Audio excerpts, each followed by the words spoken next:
Good morning, everyone, and welcome to our first budget session. And by the way, happy Groundhog Day. And thank you, Wyatt and Willie, for a promise of an early spring. We're ready for it. Bring it on. I'm going to ask that we begin by having our land acknowledgement, and I'm going to turn it over to Councillor Greenfield for that. Yes, thank you, Your Worship. Good morning, everyone. And Wyatt and Willie has been mistaken before. We would like to begin by acknowledging with respect that we're meeting on the traditional lands and treaty territory of the Saugeen Ojibwe Nation, which includes the Chippewas of Nawash unceded First Nation and the Chippewas of Saugeen First Nation. We also recognize the Métis, whose ancestors shared this land and these waters. We extend our gratitude to all Anishinaabe and Métis people and their descendants, past, present, and future, who continue to care for and inhabit these lands and tend to these waters. Thank you, Councillor Greenfield. And now I'll just invite you to join me in a moment of silent reflection on our business today.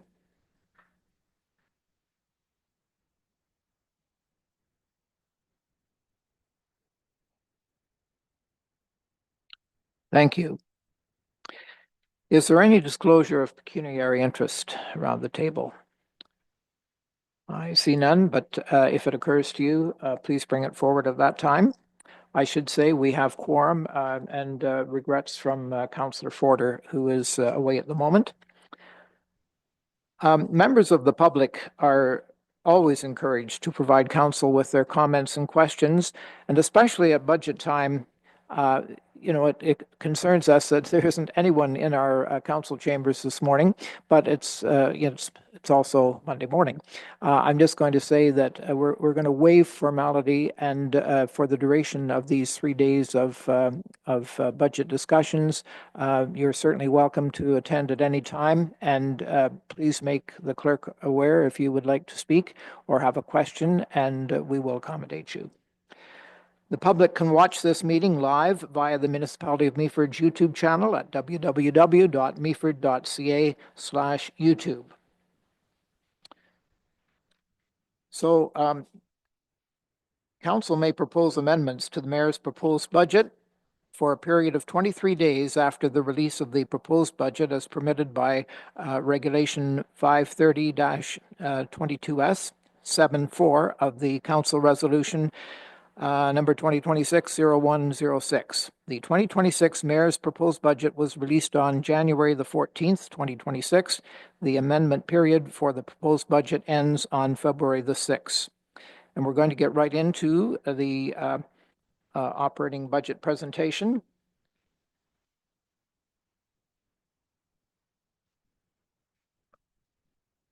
I'm just going to get my copy here, which is much easier for me to read. So today, our first day is dealing with the operating budget. There are a number of things we're going to deal with this morning, and we will continue after lunch. Tomorrow will be the capital budget, and Friday, user fees, service partners, and a final review. So I'm going to continue through the slide deck here and talk a little bit about the tax dollar. And I'll draw your attention to one error. Of every tax dollar, Meaford spends 60 cents. Grey County spends 26 cents, and the school board spends 14 cents. That's how the dollar breaks down.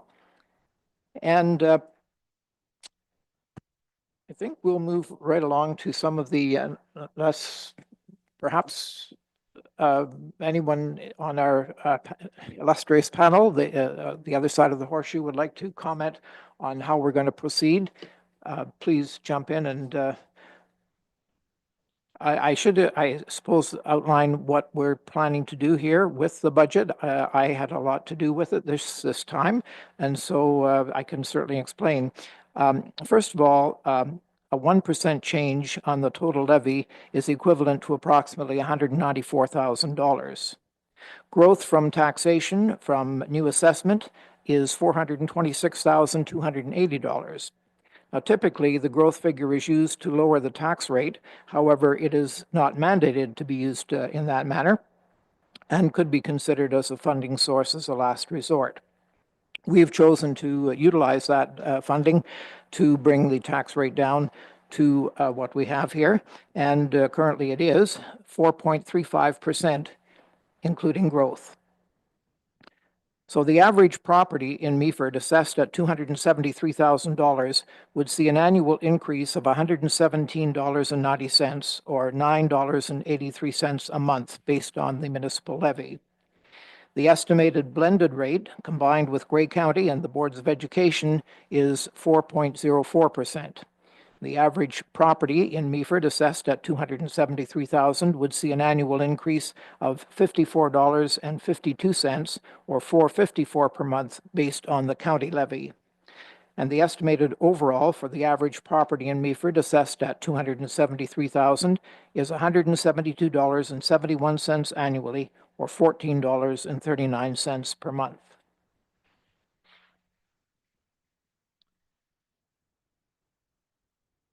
So here are some highlights of our budget. And my instructions were to bring this budget in at 5% or less. And what I will say is we're sitting at 4.35%.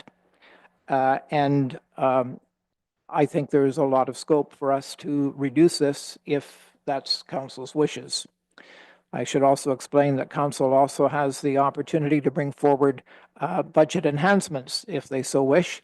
And throughout the 3 days of our discussions, I'm sure different councillors will be bringing forward different recommended enhancements. These are almost always, the result of conversations with ratepayers, and people have wishes and desires from their municipality, and some of these I trust will be passed, and others will have to perhaps reject or reserve on anyway. Now, so the main highlights of the budget were implementing a new organizational structure from our new CAO, Mr. Everett, and it improves alignment and accountability. And this is an important part of the budget, trying to streamline and align our staff and our departments heads to deliver the best we can in services.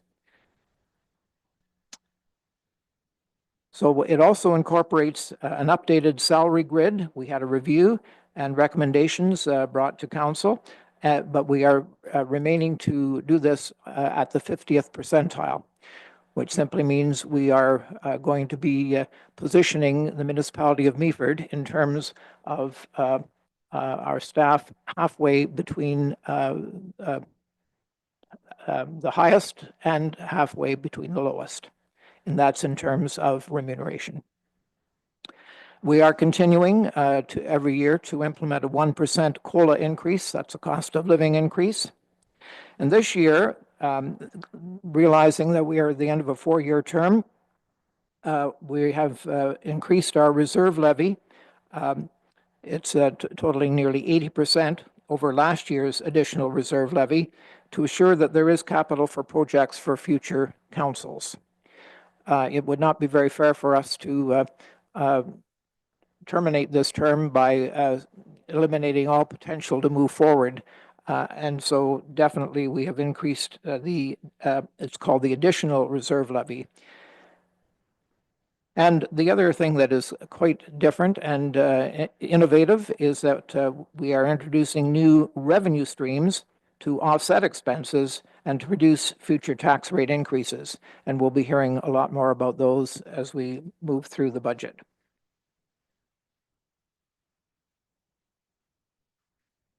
So how do strong mayor powers impact the budget? They put a lot of weight on my shoulders, but I just want to take this opportunity to thank our staff for amazing collaboration. They gave me so much time and so much encouragement and so much help to get to where we are today. The way this is going to play out is that once I submitted the proposed budget, Council has 23 days to review it and propose amendments. I then have 10 days to approve or to veto any council proposed changes in accordance with provincial strong mayor legislation. Unlike previous years when municipal staff developed the budget and presented it to council, the mayor, with the support of municipal staff, has developed and brought forward the 2026 budget. And we also agreed to shorten from 30 days. That was by a resolution of council on January the 12th.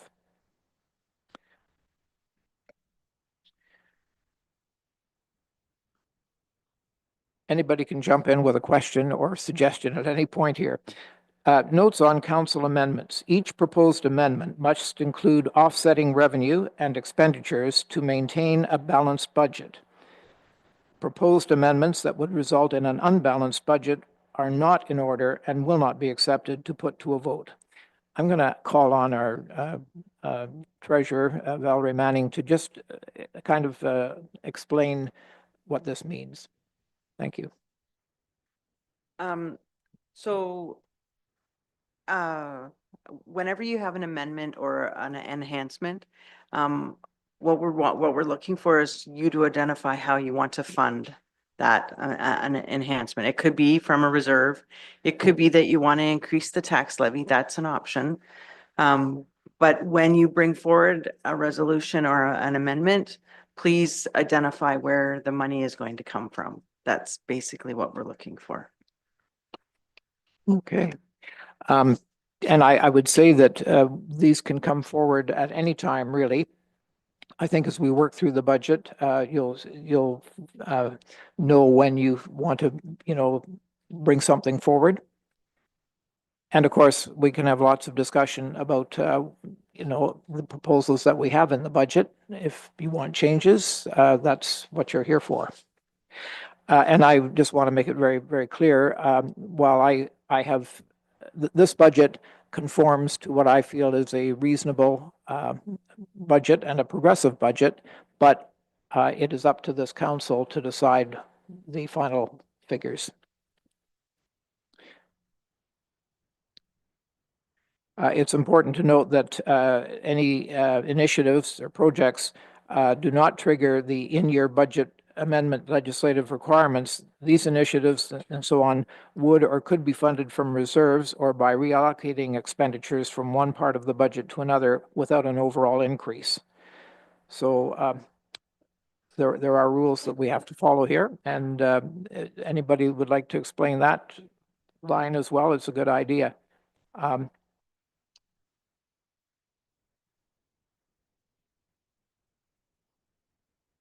Go ahead, Val.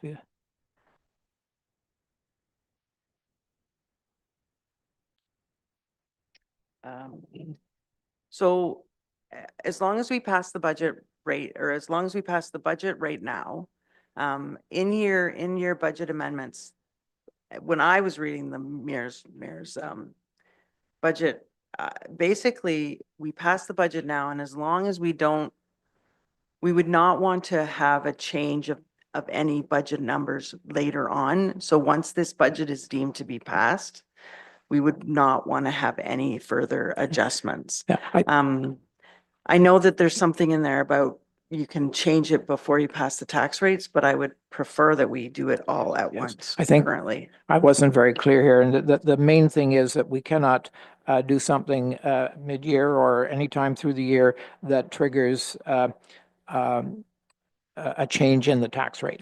So, okay.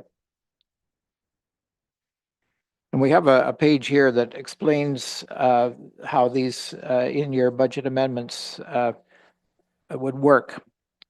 And this is more of this business of I have a veto. You have the ability to upset my veto with a 2/3 majority vote. So let's go ahead, Margaret. Thank you, Your Worship. I think we did include these slides just for council's awareness because it is a change in the process. My suggestion is if we need to cross this bridge, we will throughout the year. But it is important to just acknowledge as part of the budget process that there is a change in the way that we have to deal with adjustments to the budget after it's deemed adopted, as Val said. So I'm happy to provide more information, but I think at this time, this is a new process for all of us. So we'll try and get through this budget one, and then we'll see where we get if we need to do these two slides. Great. Okay. So getting into some number crunching now. The 2026 tax supported budget, the operating budget in 2024 was $13,258,380. The 2025 total levy was $14,707,800, and the proposed 2026 total levy is $15,464,710. That is a dollar levy increase of $756,910 and represents a 5.15% increase in the dollar levy. In capital, in 2024, our capital budget was $4,708,050. In 25, $5,024,980, and in 26, $5,309,420. That is a dollar tax levy of $284,440 for capital and a 5.66% increase. The additional reserve levy, I'm going to get Valerie to explain what that is, but this, I've already seen a question on my Facebook page about this, a 79% increase. In 2024, we put aside $472,850 for an additional reserve. In 25, $347,820. And we are proposing for 26, $624,030, which is a dollar levy increase of $276,210 and represents a 79 or basically an 80% increase. The purpose of that increase is to ensure that there is capital available to future councils for major projects.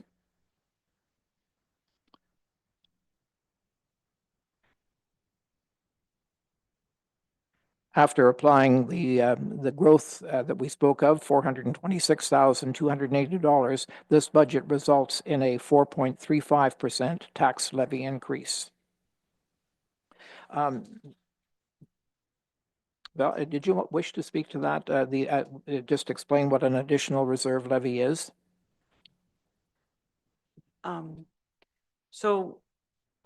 We have additional reserve levies that are added into the budget. So there's a couple of examples would be a $200,000 contribution to the ladder truck, and that will be spent this year because we've received the ladder truck, and another $200,000 for the next fire truck.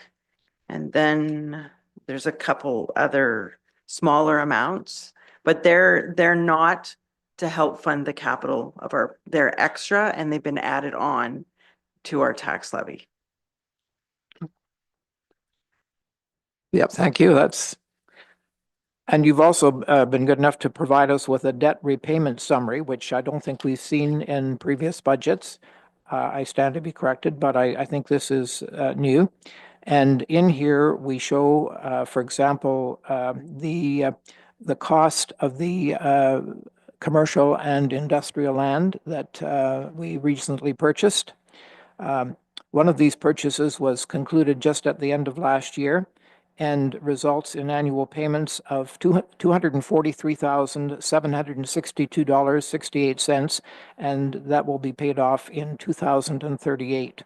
The commercial lands were that closed just early this year, and that purchase results in annual payments of $193,990.72, and that also will be expiring in 2038.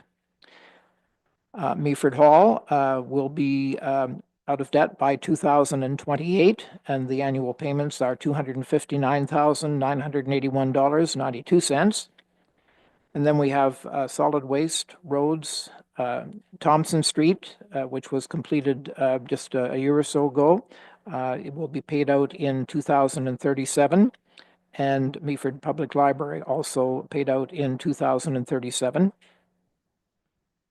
And development charges, the payments for Meaford Public Library are $67,735, which will be paid out by 2047.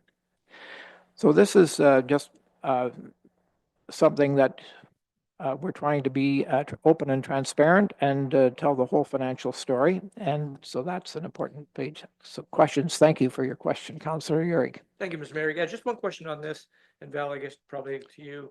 So when it says, for example, Meaford Hall 2028, that figure of 259 will actually be taken from the 28 budget then? Like, I don't know when those payments actually occur within 28. So that will apply against the 28 budget? I think it expires halfway through the year, so it might be half of that. I think it's built into the projections in the budget book currently, so it'll drop off in 2028. It just won't, unless another loan comes into play or something like that. Okay. So now we can get into the operating budget. And I'm just going to say, yes, I'll flip this over. I encourage questions at any time or comments from council.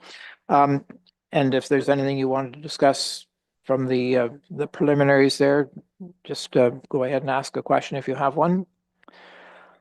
Councillor Bell. Well, thanks, Mr. Mayor. You've done a nice opening remark. Well done.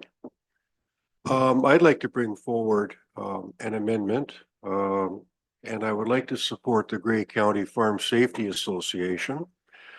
This municipality has not supported them in some time, and I'm suggesting $1,500, and that would come from our bursary allotment fund, and that should make no increase at all to the taxation. And I'm suggesting the 1,500 because I am fully aware of what they have. And for us to go to fall fairs and do things, it literally takes some money, and they're running pretty light.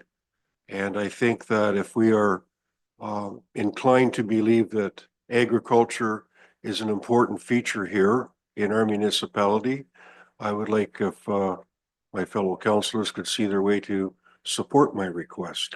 Thank you. Does he require a seconder for that? And that's seconded by Councillor Greenfield. Thank you. Any discussion? Deputy Mayor? Thank you, Mr. Mayor, and I'll just start by saying you're doing an excellent job Yes. this morning. I fully would support funds for the farm safety. I'm aware of how important this organization is, and if it can save an injury for one person on a farm, it's well worth it. So I just wanted to ask Val, as I recall, we didn't commit the full amount of our bursary. Would that be correct, that there would be room to take $1,500, I'm sorry, from what's remaining? Currently just reviewed 2025, and we spent 43,500 last year for 43,500, and there was a $45,000 amount. So there would be just enough that there would be no adjustment to the budget for this purpose. I'll just make a note that we want to do it. Great.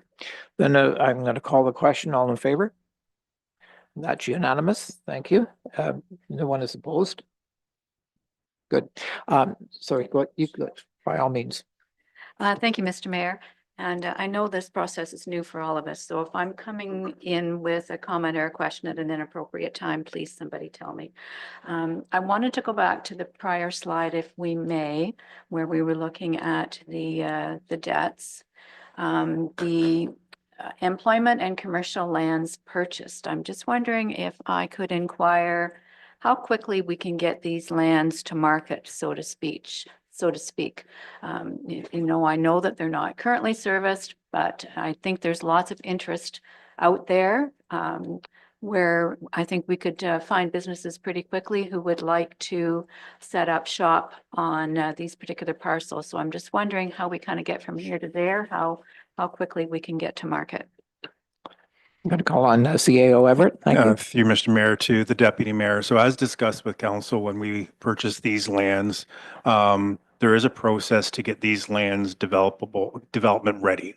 So as discussed again with council, we looked at 2026 and then in 2027, getting that work done, with the idea of potentially in a perfect world in 2027, being in a position to get use of that land. I think the other piece to this is we have the ability, as discussed with council previously, of making these lands into blocks. So they're not just big chunks. So there is work that has to be done in 2026, and Deputy Mayor is completely right. The 2038 is the number that our loan is based on. However, having that paid off in an expedited fashion has and will always be the intention. Great. Oh, please do. So I just want you to be aware that the two numbers that are in there, the two, their projected amounts, we haven't actually filled out the loan papers yet. We've been in talks with the TD so that they're loans where we can make down payments on them throughout, not have them set for till 2038. If we can Great. get them paid off earlier, we will. And am I correct? I don't think we've seen this in a budget presentation before. If we have, no. So I just want to stress the fact that we're definitely trying to make sure that we're being perfectly transparent and open, and because that is certainly my goal as mayor. So we'll move on to this, the operating budget. So then this is where we get an opportunity to have a closer look at the structural changes that we're making, and how those changes are impacting the budget, and also you'll see like exactly how we are reorganizing staff, and where we are adding, and where we are just what I would say is reassigning. So here's the operating levy summary. The Office of the CAO in 2025 was $4,735,760. For 26, the levy is $4,510,250, which is actually a decrease of $225,510. That's a 4.76% decrease. Legislative services is also a decrease. The operating levy in 2025 was $1,365,440. Comes down to $1,243,790, $121,000 reduction, or 8.91%. And we'll get into each of these offices to find out how these were accomplished. Corporate services, the 25 operating levy was $2,085,850. It's come up by $98,490 to $2,184,000, a 4.72% increase. Infrastructure and public works, the operating levy was in 25 was $7,464,000. It's going to $8,113,000, a $648,000 increase, or 8.69%. Development services goes from $604,470 to $655,590, a $51,000 increase, 8.46%. And community services, which in my mind, should be of most interest to ratepayers. The levy was $1,706,770 in '25. It's going to $2,154,260, a $447,490 increase, a whopping 26.22%. So when we get to community services, let's see what our money buys. And the library goes from an operating levy in 2025 of $916,390 to $971,720, an increase of $55,330 or 6.04%.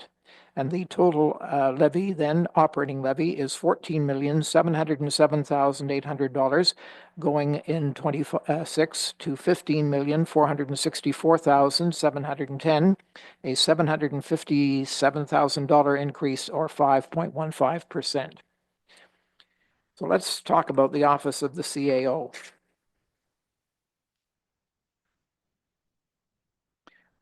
So the departments that Sean has are human resources, communications and customer service, fire and corporate health and safety, legal services, the TC Energy pumped storage project file, and policing. So headcount changes, and I think that this is a format that you're going to see throughout each day. We're trying to make sure that in each department, we tell you exactly what headcount changes are transpiring.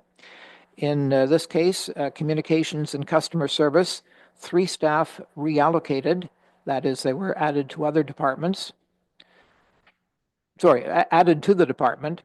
1 contract position, 6-month position, has to do with the website redevelopment, and there were no full-time permanent roles hired. And these are the things that I have highlighted in my mind as what we're accomplishing through these changes. The new organizational structure is definitely going to improve alignment and accountability within the whole organization. Revenue of $1.5 million from the sale of capital assets. We have never had a budget line for the sale of assets, and we're projecting $1.5 million in revenue this year. Purchase of a new fire truck to enhance service, and people are aware that the new fire truck has arrived. And then the salary grid review, an increase of $374,900 across the whole organization, funded by reserves and the tax levy. And that salary grid review, I would say, is something that helps us in our competitiveness throughout the region. As you know, there are 9 municipalities in Grey County, and there are certainly lots in Simcoe and Dufferin and Bruce County and Wellington County. So we're in a competitive field, and we have to stay competitive in terms of salaries. And so we have adopted, for budget purposes, this recommendation that we received this year. And I think that is something that is going to stand us in good stead in terms of recruitment going forward. Deputy Mayor? Thank you, Mr. Mayor. So just for clarification, so the salary grid review increase, that amount then is taking our staff to the 50th percentile, inclusive of the 1% COLA. All of that then puts us in that bracket of the 50th percentile. I'm going to ask Val if that's correct, and I believe it probably is, but I think I'd like her to assure us. I believe so. Built into the budget is the 1% COLA on the 6001 lines. There's a 1% increase on COLA. And then the 374.9 is the salary grid review from the consultants. And we've built it into this budget so that it's able to be worked on this year. A supplementary? Mr. Mayor, thank you. So I think I heard Val say yes to the 50th percentile. Thank you. Okay. And there's a couple of asterisks. Oh, go ahead. Thank you, Mr. Mayor. Just quick comment was, it's my fourth term, and this is the fourth different budget format I've seen, so it's really hoping the CAO is sticking around for a few more years, and this is now going to be a consistent through line, because it's been really interesting, and I'm sure you must really enjoy this, Val. Every year has been different, and it's really fun figuring it out. I do appreciate that this one actually has been, I think, much easier to kind of meander. My only question or comment is that, and that slide shows, for example, 3 staff reallocated to the departments. It's very clear in there where staff was added and what. I would just say for future reference, for a note, whenever, and again, hopefully this structure is going to be around for a while and this will not be as prevalent moving forward. But when so much staff was moved, where that comes back to the budget under payroll allotment, that gets very confusing as to seeing 0 last year, and here it is, but you don't necessarily know where that come from. I would just recommend that in the future, if there are changes, that an index with it, saying exactly where those move to and from, would probably add a little bit of transparency and make it easier for us when going through it, as opposed to having to flip to find it where that went. Just as a note that I think would be helpful moving forward.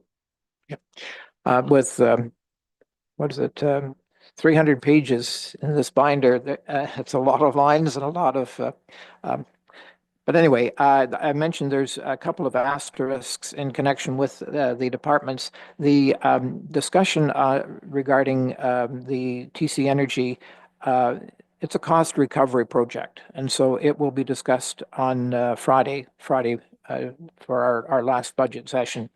And the policing, the OPP is a service partner, and so that will also be discussed on day 3 on Friday.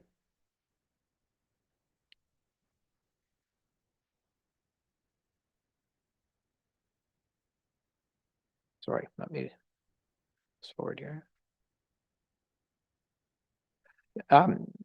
Again, the Office of the CAO, the operating expenses for 2025 are $4,735,760 in 25, $4,510,250 in 26, a decrease of $225,510, representing a 4.76% decrease.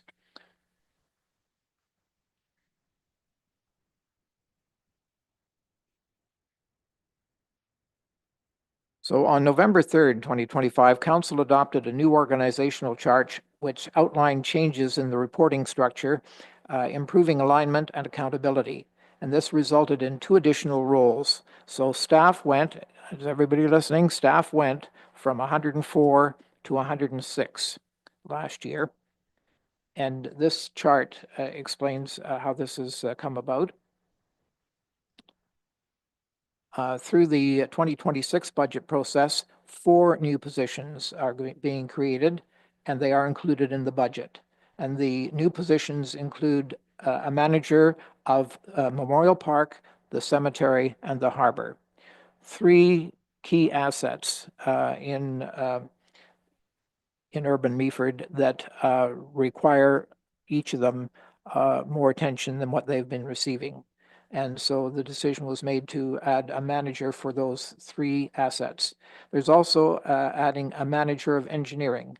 And that's something that we need. I can certainly attest to that, because one of the things you're going to find out as we work through this budget is that we are playing catch up on our capital projects. And for, all the right reasons, we have been low on engineering services. And so we're going to catch up. We've also hired a project manager, the same story. We have to have a project manager representing us and our ratepayers on major projects. And we've discovered from experience that without having that project manager on hand, things can go sideways. And we certainly feel this is something I think all of us understand and support. And then finally, a records management coordinator. And this position was created for the simple reason that people do not understand, but under the way the laws have changed over the years, a lot of time is spent searching for documents, answering freedom of information requests and things of that nature. And it is literally impossible to keep up with those demands, which are valid and legislated, mandated. So this position is one that most municipalities already have. Again, we're playing catch up, but we need this to do the job that we are required to do. So we have a chart here which shows the full-time approved permanent positions in 2024. The headcount prior to budget deliberations was 95. New positions created during that fiscal year, 2. So the headcount following budget deliberations in 2024 was 97. In 2025, we start with 97. 7 new positions were added, bringing the complement to 104. And in our proposed budget, there are 106. The headcount goes to 106 with the addition of 4 new positions, which I just outlined, for a total headcount of 110. Deputy Mayor? Thank you, Mr. Mayor. And I just want to start by saying I know people will look at 110 and think, wow.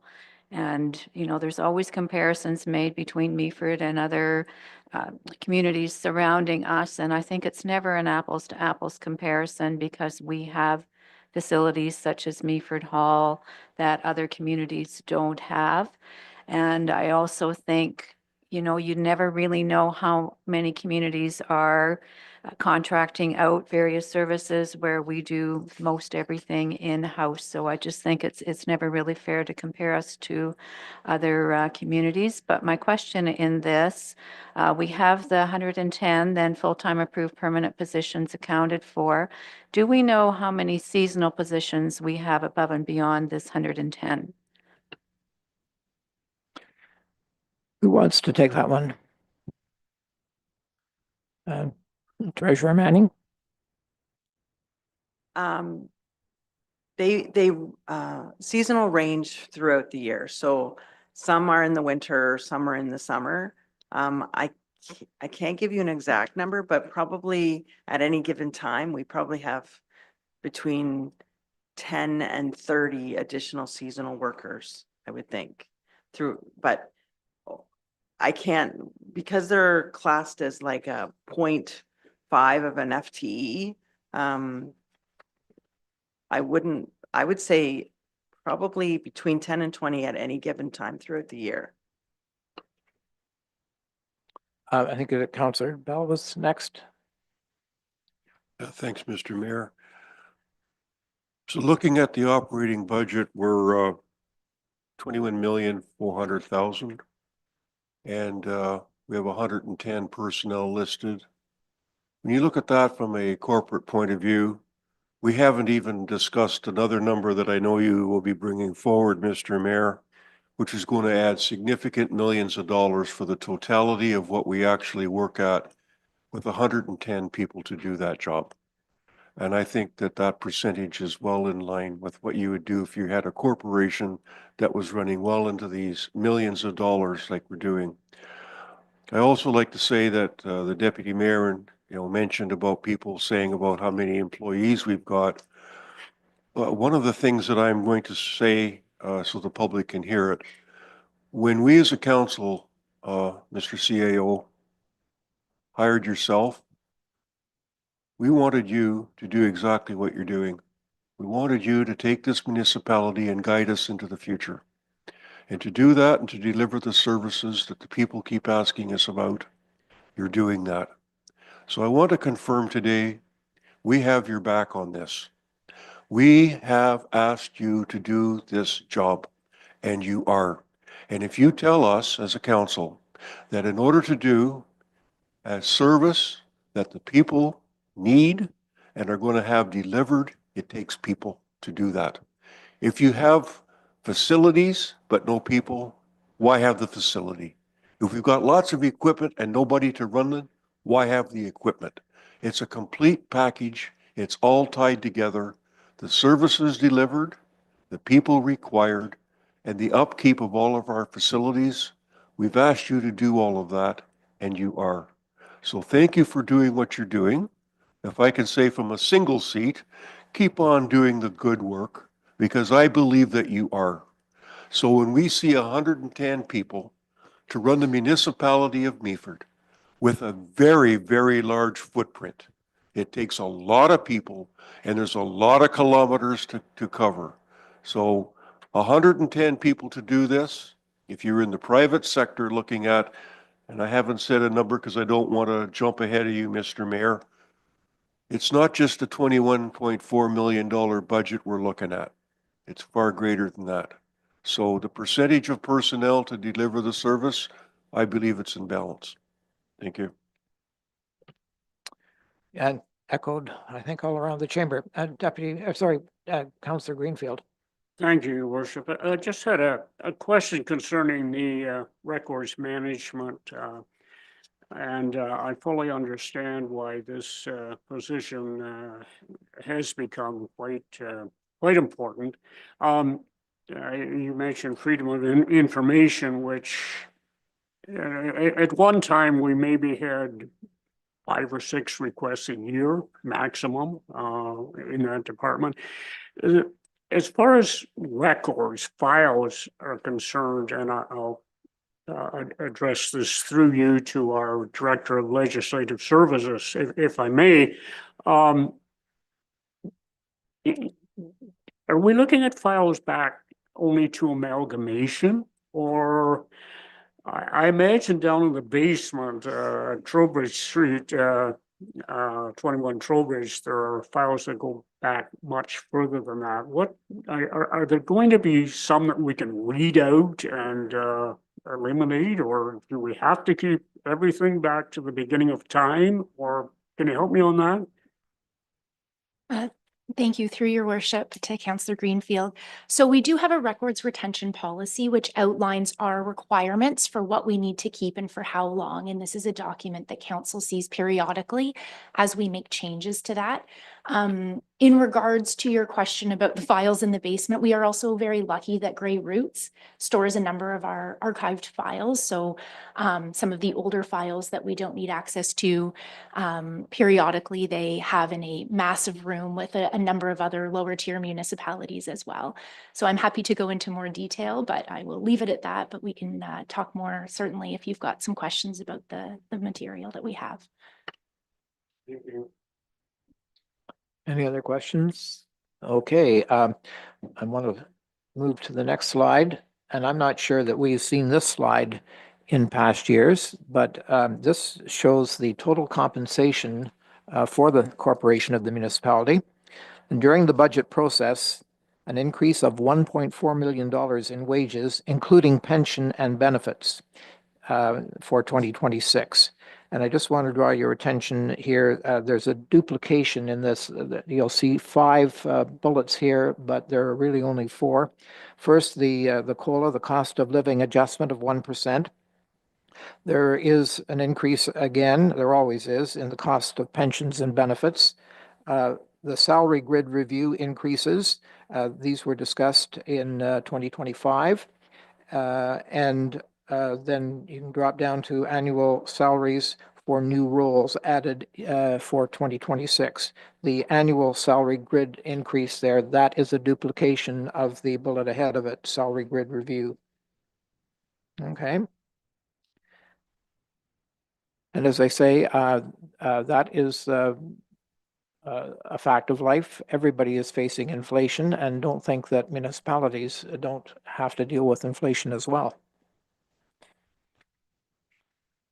Questions? Yeah, go ahead, Deputy Mayor.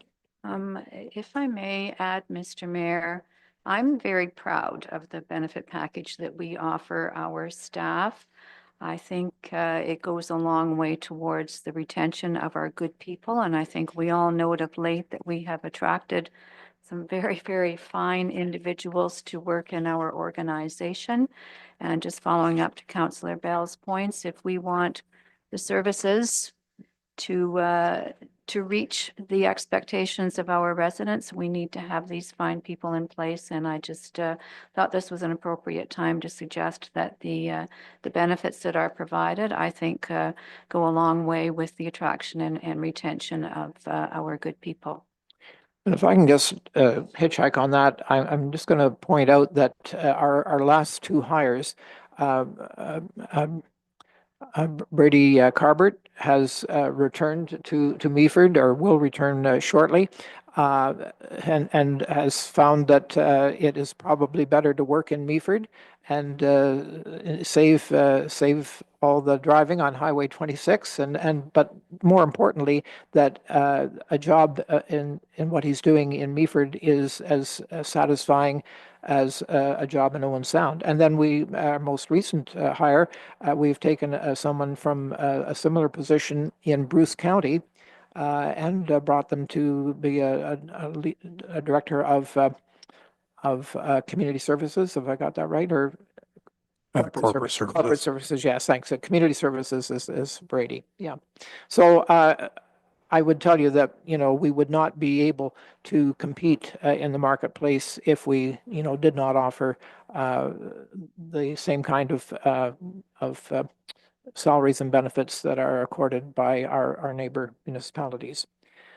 So moving on, unless there are no more questions on that, we'll look at the Legislative Services Department, which is headed by Margaret, and her departments include governance, records management, and municipal enforcement. It isn't just running herd on council here, which can be like herding cats.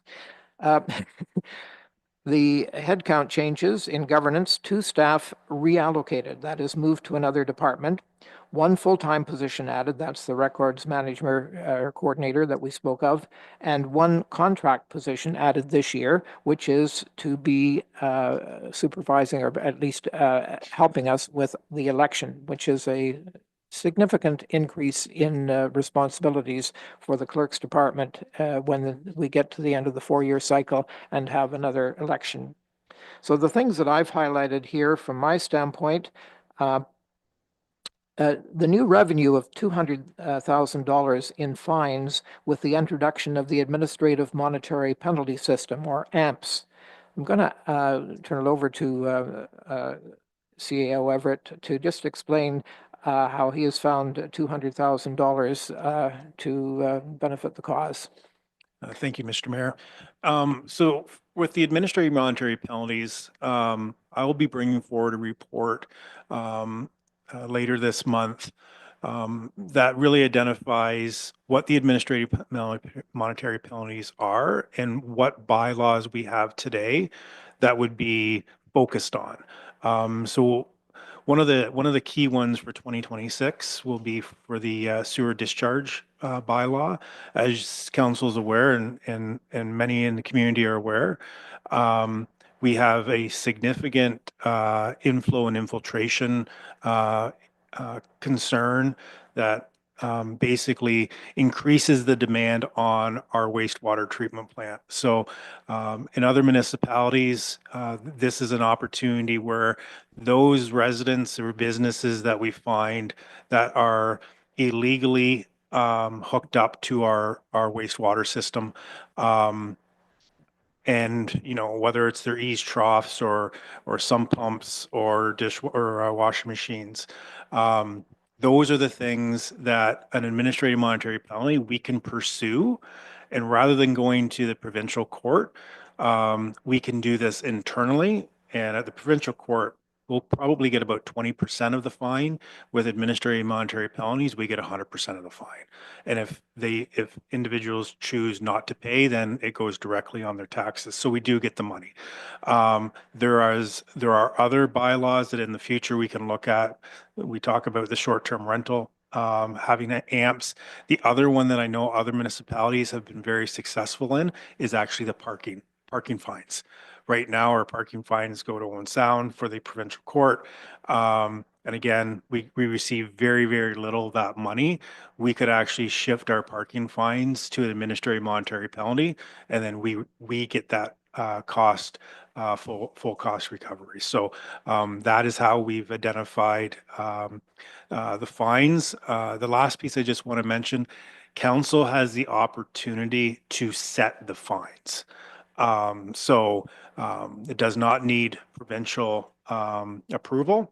Obviously, we can't put the fines to a point where they are outrageous, but fines for the sewer discharge bylaw, I've seen municipalities have anywhere from $5,000 to $15,000 for that, which when you take into account the loss of capacity that illegal sewer discharge, it's a significant cost to the municipality. So that's how we've figured out the $200,000. Hopefully that's helpful. The other highlights from my standpoint, there are obviously costs involved in the municipal and school board elections coming up in October. And then I've mentioned prioritizing records management is very, very important to us because you cannot be in the position of not being able to provide documents that are mandated to be made available to members of the public. So our last slide on legislative services is just recapping. In 2025, it cost $1,365,440. Despite the improvements here, the operating expenses for legislative services in 2026 will be $1,243,790. That's an 8.91% decrease. Congratulations, Margaret.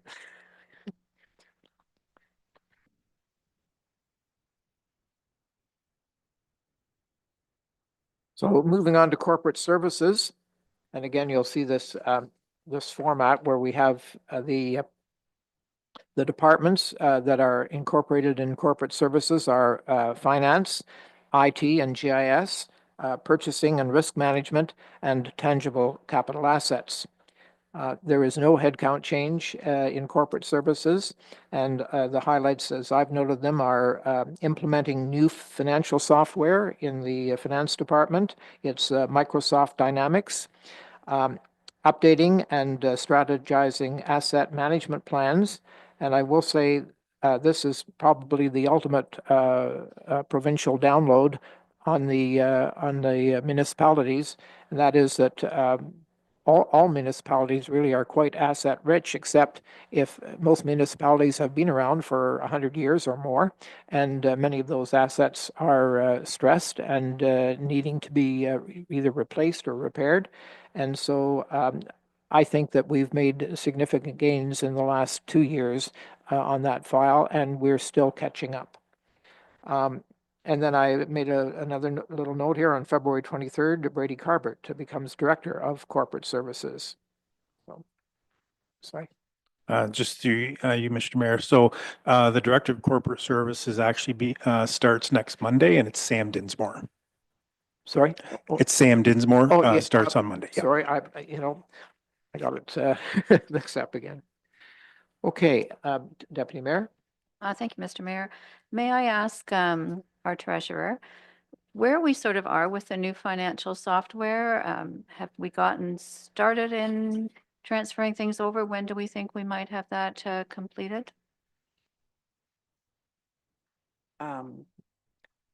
We've started discovery within the last month, so we've had several meetings reviewing the modules that we currently have in Keystone. I think there's 2 or 3 more discovery sessions. Their plan is to hopefully have the financial software built and running by September 1st. So hopefully by the end of the year, we'll have a new financial software in place.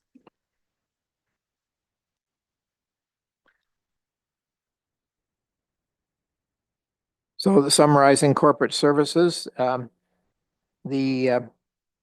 2025 operating expense was $2,085,000.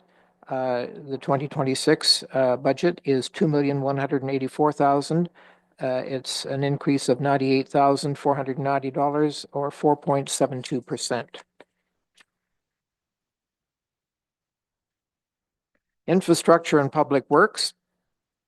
The departments are engineering and capital projects, water, wastewater, and solid waste services, facilities, and transportation and fleet. The headcount, engineering and capital projects, 2 full-time positions added, the project manager and a manager of engineering. And my highlights on this, the annual gravel maintenance of rural roads is $471,240. And the investment in facilities maintenance to prepare for a long-term facilities strategy. And something we do, we just recently received a complete inventory of municipal lands and facilities, at least lands, and the facilities, I think, is still to come in terms of rationalizing their use and so forth. And so we're looking forward to doing some serious work on that file in the coming year. And I've got oh, sorry, question, Councillor Bell? Thank you, Mr. Mayor. Would this be the opportunity for myself to bring forward my enhancement for infrastructure? Sure. Thank you. So I had conversation, fellow councillors, with Mr. Fries about what I'm going to ask for your consideration. We have a very large municipality, and that department does have a very well thought out plan on how to do ditching in our rural community. It's not willy-nilly. He has a plan and it is executed every year. But because we have so many roads in the rural community, many of the ditches that get filled in, get trees growing, more money.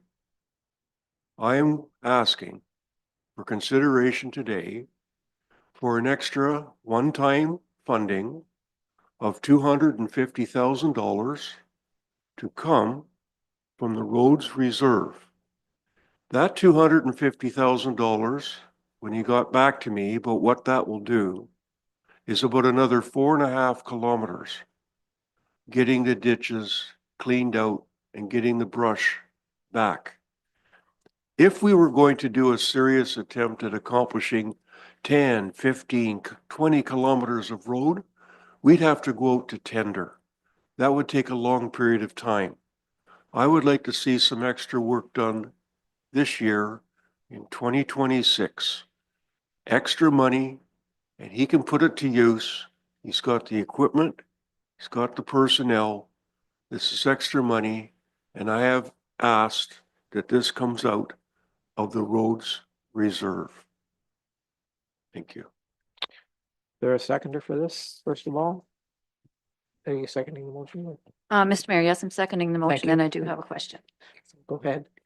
I want to thank Councillor Bell for bringing this forward. I think it's critically important that we do look after our rural residents. I know it's often said that, you know, all the money is spent locally, and we around this horseshoe know that that is not the case, that we always do significant investment in the rural area, whether it's bridges or roads, and in this case, additional ditching. So 2 questions. I'm wondering what amount of ditching we were already planning to do this year, and what is the amount of the roads reserve?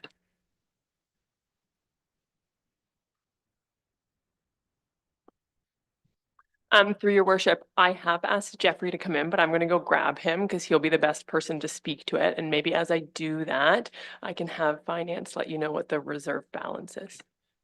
Thank you, Tori. Councillor Bell? Thank you, Mr. Mayor, again. So in conversation, his method is that if we're ever doing roads that need to be resurfaced or any work that is done, the last thing that they do in their plan is to go back out there just after we've done an upgrade to some pavement or to some other areas and start using the equipment spinning and turning on roads that we've already spent the money on. So the methodology which is being applied is well thought of. So I see that our guest speaker has arrived, and thank you, Mr. Mayor. Hello, good morning, through you, Mr. Mayor. Sorry, I didn't hear the question. I just need to speak about the ditching program. If I may, Mr. Mayor, yes, my question was, how many kilometers of roads were you already planning to ditch this year? Thanks, and through you, Mr. Mayor. So our annual forecast is to basically get between 4 to 6 kilometers per year completed. Basically, we look at the capital projects that we set out for the year, and that is our priority areas that we tackle with brushing and ditching first. And then we move on to our rural granular sections where we either have drainage problems or more or less drainage problems that we go and tackle. Another question? No, I appreciate that, Mr. Mayor. No, I'm glad to know that. And then the question about the roads reserve. At the end of 2024, it was around $2.5 million. Then there would be some money that would be put in for 25, but I do not have the final entries for 2025, but it would not, probably isn't going to drop down that much this year in 25. Councillor Urick and then Councillor Greenfield. Thank you, Mr. Mayor. Thank you for coming in, Jeff. Just a quick question. I thought we'd actually be talking about this tomorrow during capital when it came to the roads and resurfacing in general, but I'll bring this up now. So in the report, in the capital, it talked about the index being 70 to 85, the number of roads that you're talking about resurfacing. And the reason I'm bringing this up is because if you're taking money from one to put to another, when I looked up the provincial kind of coding on what the recommendations were, 70 to 71 to 85 provincially was calling more for crack sealing and seal coating versus actually another layer or resurfacing. And I'm just wondering why ours are coming in at that 7185 recommendation of resurfacing as opposed to the sealing and coating. Through your worship. So what we have developed as a resurfacing and rehabilitation plan is based on engineering recommendations that we have been provided as a municipality. I would say that if the recommendation for certain road authorities is within that, or that is what is being identified online, those road surfaces are quite well worn by that point. So I would say that what we have been following, we have seen matches what the need is for those roadways. And if we aren't doing it within that band, the contractors we have are also identifying that they need to move to a different type of construction. So we do work as well with that recommendation we have and our contractors to make sure what we're doing makes sense. But I also understand that there's a lot of information on the internet that might differ, but it might be for various reasons. Our road surfaces only have certain asphalt depth, which might also be different than what other road authorities are providing. And potentially that's why they can do different types of resurfacing at different depths. Also, different authorities are utilizing different resurfacing methods. So we have started utilizing micro resurfacing before we move forward with that larger reconstruction projects. That's different than what we had been doing in the past, and other, again, road authorities have different ways that they see best benefit. So we are working with the best knowledge that we have for our roads to make sure that we get the best longevity out of them. And to be honest, the earlier you do certain resurfacing, the actual longer you get. It's just trying to find the funds to fit it all in. Okay, thank you. And just to add to that as well, we do crack sealing also on the operating side, and that's why it's not typically listed on the capital side. It's just more of a general maintenance item. You had a question, Councillor Greenfield? Yes, thanks, thanks, your worship. And thanks, Councillor Bell, for bringing this forward. I think you mentioned this could come out of roads reserves, the 250,000, is that correct, or? or is this going to be, okay, all right, I just wanted to verify that. I guess the first, it's a great idea, there's no doubt about it, that, additional ditch work needs to be done. Is this leading to, this increased number of kilometers for 2026? Is that going to lead into, the same number for 2027, or is it indeed going to lead into an additional number for 2027? And if that's the case, I'm wondering how is this going to fit in with our 1% increase per year for roads? I think there's a couple of things to contemplate here. I'm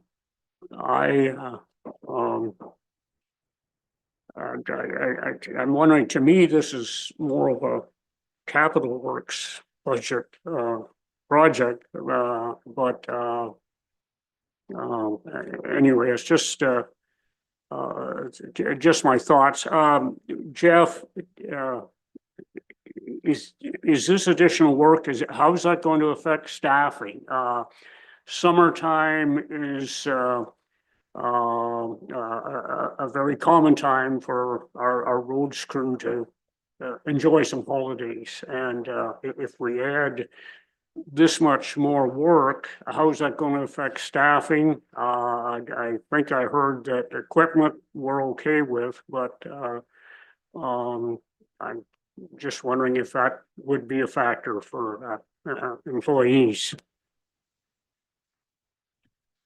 Thanks, and through you, Mr. Mayor. I think the expectation of this program would help that immensely. We would still continue on with our annual work plan, but the 250,000 would be a complete contract out to have an additional 4 kilometers, 5 kilometers completed. And it's such a rough estimate too. It's just depending on how much material comes out of each location. So if we can, just etch out areas, they'll make a lot more meters per day, which would equal more kilometers for us completed.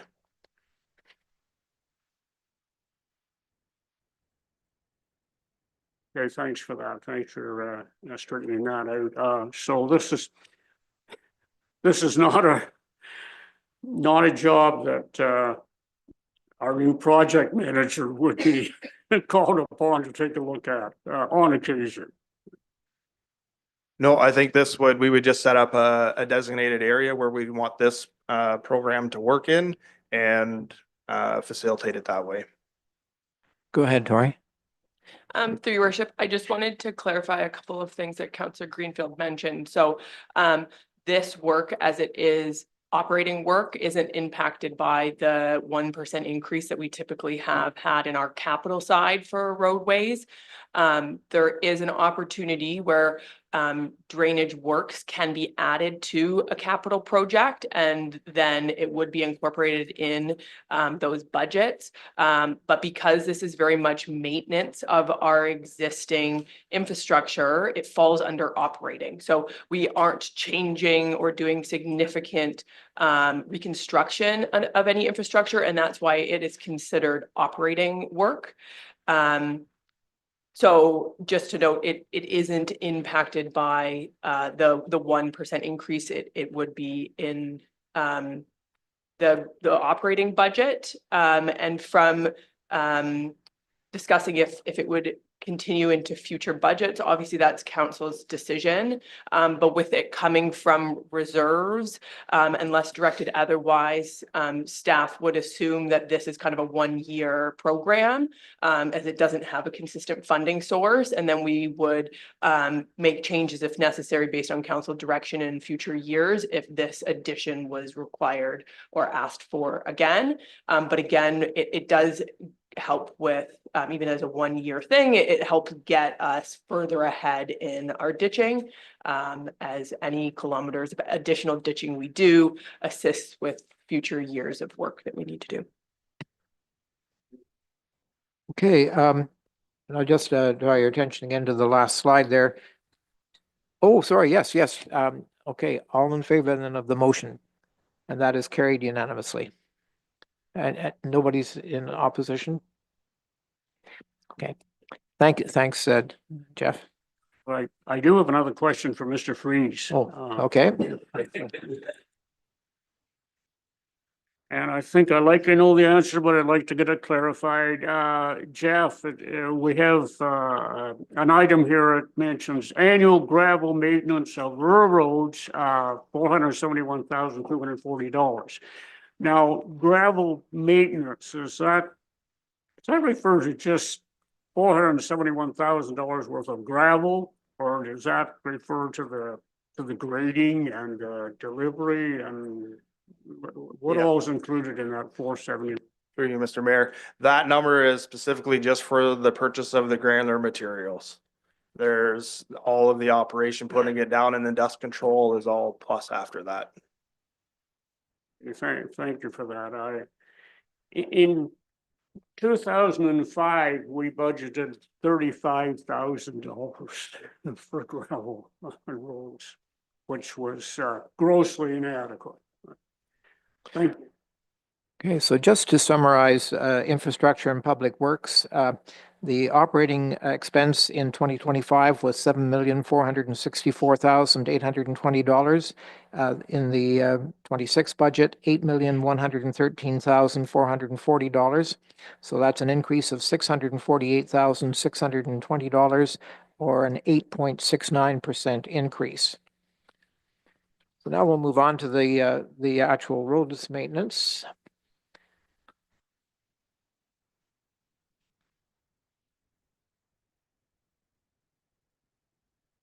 And I wanted people to pay particular attention to this slide, because what it shows is a comparison of road work in urban Meaford and in rural Meaford.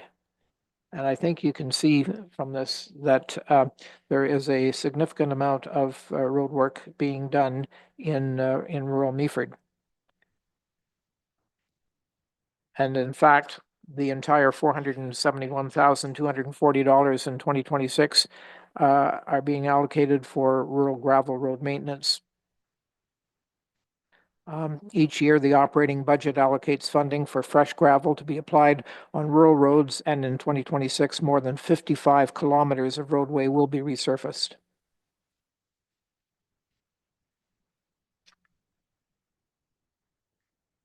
So I gotta,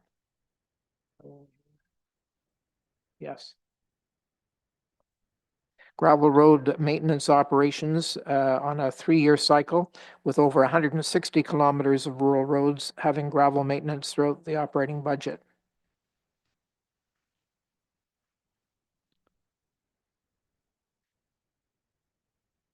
Any more questions on? Not, I'll move on. Development services. Again, no headcount change in development services.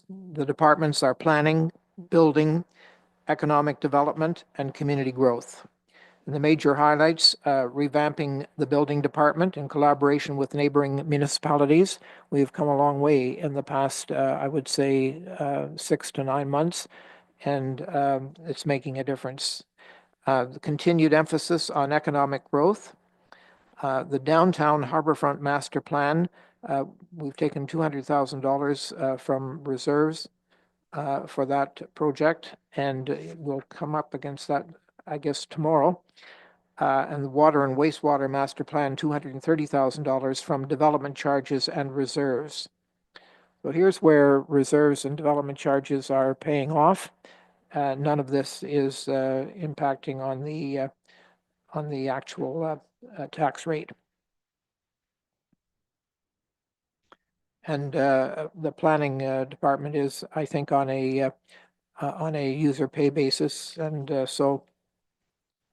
Any questions on that, Deputy Mayor? Question, but I would like to bring an enhancement forward in relation to economic development. And that would be a request. And I know that council has already agreed to $16,000 for docks on ice, and that would extend the ability to keep our ice in place until the time of the event in April. but we're going to have 60 med students here in Meaford, and this is exactly the right time to sort of court these young individuals and hopefully encourage them to consider choosing Meaford. So I'm asking for $20,000 to come from the Economic Development Reserve. My hope is, I know there's funding in the budget for the BR&E, and we haven't talked about that yet.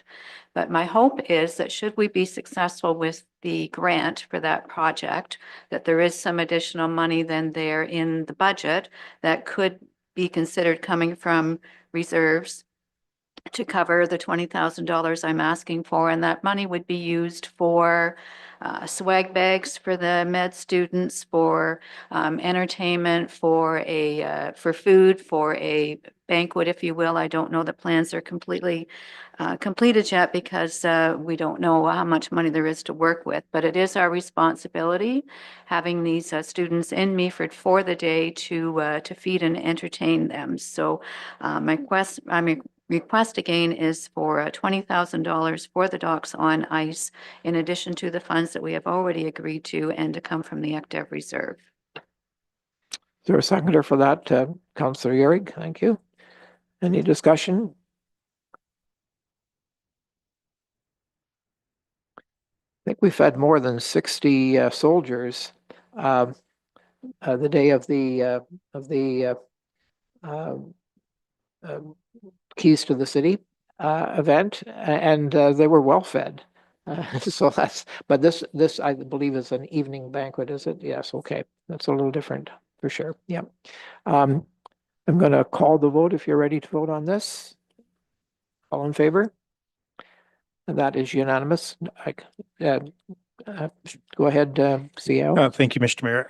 Just a previous comment that I just want to clarify for, for council and those watching. The planning department is not a cost recovery. The building department is. Yeah. Yes, building department, yes, but the planning department, the rates that are set by council do not provide full cost recovery for the planning process. Okay, thank you for that clarification. I appreciate that. So I think that takes care of that. Developments. Yep, go ahead. Thank you, Mr. Mayor. Just on the development services in there and the major highlights. So the downtown harborfront master plan is 200,000. The wastewater master plan 230. I understand the wastewater master plan. The downtown, and again, I'm going to preface this by saying thank you and staff for the economic development budget that is in there. It's nice to see that there is a healthy number in there for a change, which has not been historically done through our councils. The downtown harborfront master plan. This is under the auspice of development and not economic development. The reason I'm bringing it up is, and again, just cart and horse. I'm trying to think of what, and again, I brought up in the past about, and we are going to talk about BRE shortly, but just talking about the ECDEV strat plan and just how this is in concert with that. Because looking at the downtown harborfront master plan, just determining kind of the directionality of what that's going to become. Should that be in concert with an ECDEV strat plan to determine that's got public input, talk about what the harbor is, how that's going to be utilized moving forward kind of for the community. So I just like to sort of get a little transparency on kind of what your thought is on how those are going to dovetail. Thank you, Mr. Mayor. So when we talk about the harborfront master plan, it will touch pretty much every department that we have. Everything from the park use to transportation, looking at different transportation and traffic flows, economic development, mainly because it is sort of the jewel of the community that's attached to the downtown core. So I would say that, you know, reviewing all the documents that we already have and touching those, but with it being, it could go one of two ways. One, it could be a community services master plan, but really the harborfront master plan could be such a significant economic development driver, and making sure that all those aspects are tied. That's why the decision was to put that in development services under economic development. You'll hear a lot more about that tomorrow in the capital budget. Councillor Greenfield and the Deputy Mayor. Thank you, Your Worship. Through you to our CAO, Mr. Everett. The Water and Wastewater Master Plan, I'm assuming that plan may be dedicated more to the wastewater area as opposed to water, especially since we know our wastewater management plant is in need of a rebuild. Will this water and wastewater master plan, will it, I don't expect it's going to come up with a plan for a new wastewater treatment plant, but will it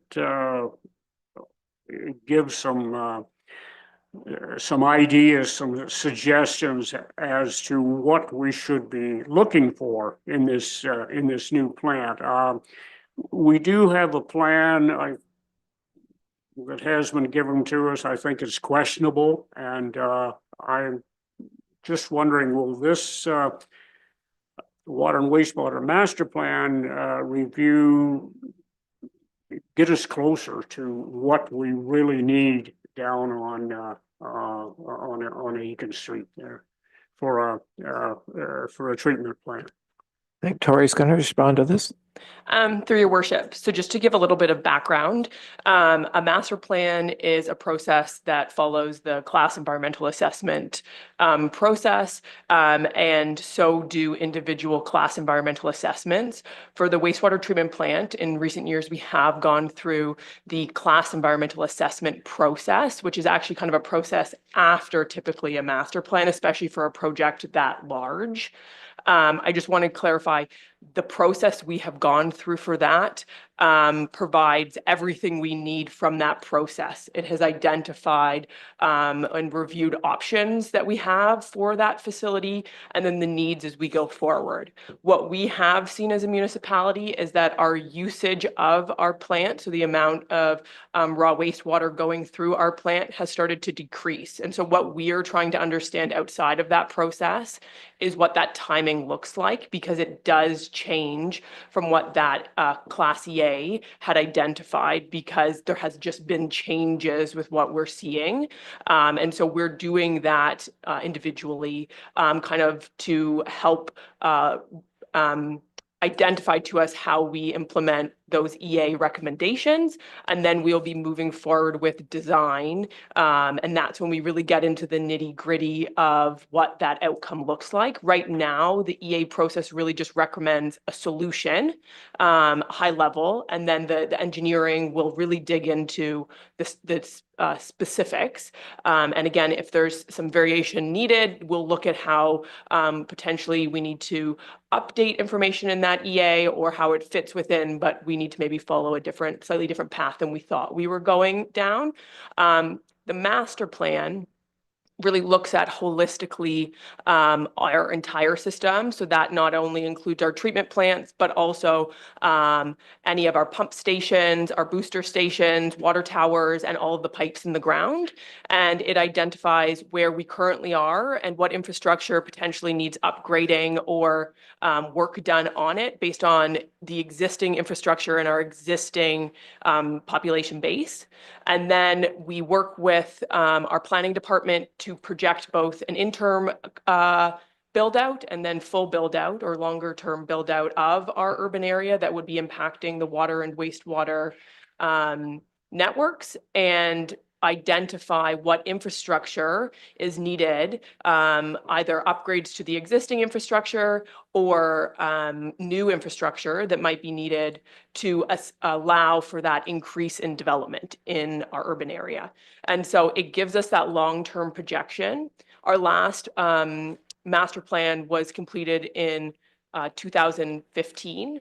And so it is recommended that these get done at least every 10 years. So we're a little bit outside of that window. So 2026 is the perfect time to really dig into it and understand what we need for our community now, as we have seen growth happening slightly different than what we assumed was going to happen back in 2015 and prior to that. So this will really help us understand, where that new infrastructure needs to be put and how can it best assist where we're seeing our community grow.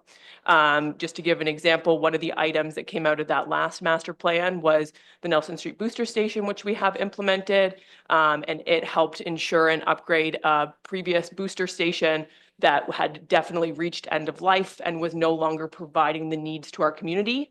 Now that station not only provides the needs to our current community, but is equipped to provide as development continues to grow in that area.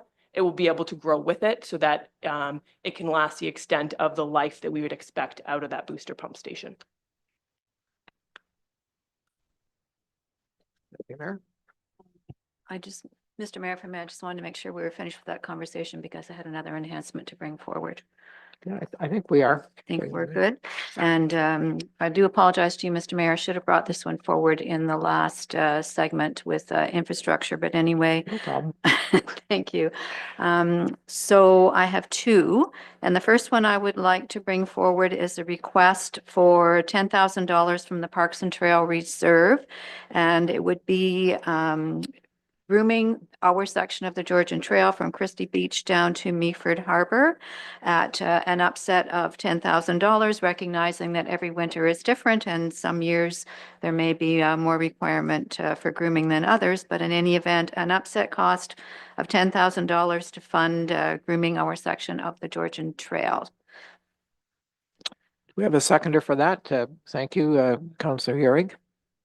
I would second it if I could. I believe this is a really important thing. We're a four-season tourist area, and yet we don't groom our most important trail. I see that CO Everett has a comment. Thank you, Mr. Mayor. And a question to the Deputy Mayor. The $10,000 that you're looking at for this, is this with anticipation of negotiating with the neighboring municipality to provide those services? Or are you looking for the municipality to provide those services? Through you, Mr. Mayor, if I may, to the CAO, I think the thought of reaching out to our neighboring municipality that's already grooming the other section of the trail into TBM would make sense. So that would be my thought, would be to direct staff to take that approach first. Okay, are you ready to vote on this? And did we establish where the funding was coming from? Mr. Mayor, yes, from the Parks and Trail Reserve. Right, okay. So all in favor? And that is carried unanimously. Thank you. You know, go ahead. Mr. Mayor, if I may, I do have a second request. And this one would be out in Leith. And I think we all acknowledge that the residents out there have had a difficult run with the construction of Bayshore Road. It has been particularly challenging for them. And as I often think, everything that could go wrong has gone wrong out there in Leith. And I know our CAO and staff are doing their very, very best to get that project completed. So that being said, I'd like to do just a little something for the good folks out in Leith. And it's been mentioned to me by a resident that they really enjoy the beautiful flowers in Meaford. And could Leith have some flowers, specifically some boxes for the Leith Bridge? So my request is 6 flower boxes and the flowers that would be installed on the bridge. The residents will volunteer to care for the flowers, to water them and so on. But the ask is, and I'm sorry, I don't have an exact cost for 6 flower boxes. I'm going to say again, an upset of, I think $10,000 would be more than enough. And that this would also come from the Parks Reserve. Tori? Through your worship, I just wanted to identify, as I know has been identified in the past, that our insurer has strongly suggested that we do not put any flower boxes on our bridge structures, as it creates a huge liability. Those supports on bridges are meant as to protect vehicles from the roadway, whereas those boxes create a projectile, which then kind of negates the advantage of having them. So if there's somewhere else that we could look at putting them, that has definitely been our recommendation in the past. If I may, Mr. Mayor, so do we have a different insurer than many other communities who do put flower boxes on their bridges? Through your worship, potentially. I think based on the information that we have, that would be my recommendation as well from what my discussions have been, as well as further vetting it through engineering departments or engineering staff that we have worked with on these projects. There are in other locations, we have found other ways of putting those flowers on by either hanging them on poles or putting them at outside of kind of that roadway. But I know this is a little bit more difficult because it's in a rural cross section. So that is what we have been advised as a municipality. I'm not sure what other information other municipalities are getting. Councillor Greenfield. Yes, thanks, Wilfred, but we're talking a county bridge on a county road, are we not? So I'm just wondering if the county would be more receptive than just. Mr. Mayor, if I may come back then and perhaps rephrase the request that we commit to $10,000 from the Parks Reserve for flowers for lease, and that a conversation happen with residents. I'd like them to be involved in this, where perhaps flower boxes could be placed near the bridge so that they could have something to enjoy and to, be part of the beautification, particularly since it is the 25th year of amalgamation that we are celebrating, and would just like them to feel that they are remembered in terms of beautification. So does the seconder agree with that? All right. Any further discussion? All in favor? Sorry, do you have a question? Thank you. Through you, Mr. Mayor, I'm just wondering if it might be worthwhile touching on the amalgamation note. If we're going to do something like this in Leith, if it might be worth doing something like this in Annan.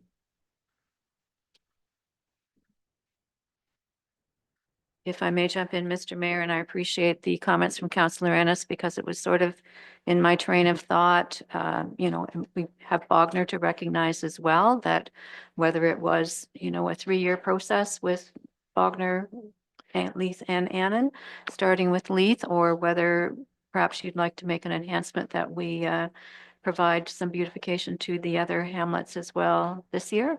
And we have that discussion. We do, and when we get to capital projects, have a significant one in Bogner. So I think that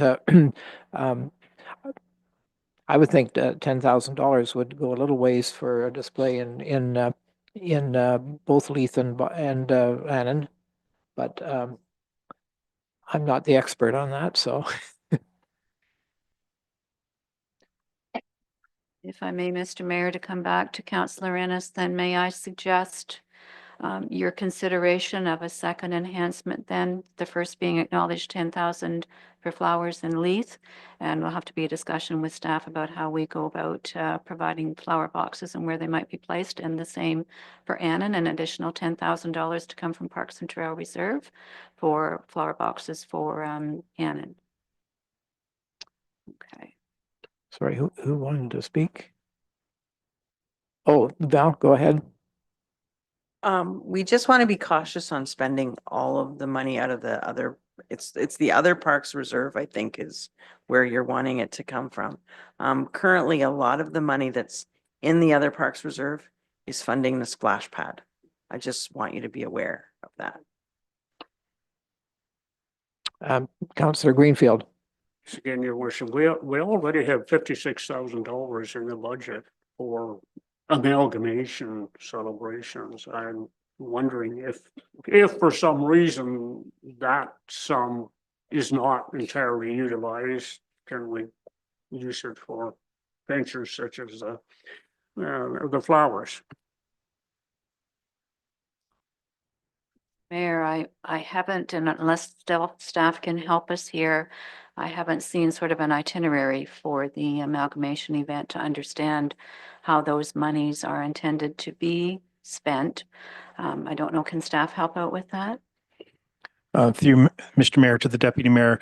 So if you recall, there was the report that was brought forward to council that identified the actual itinerary that totaled the $56,000. So it was very much tied to very clear items, and at some point we can bring that report back forward for the convenience of council.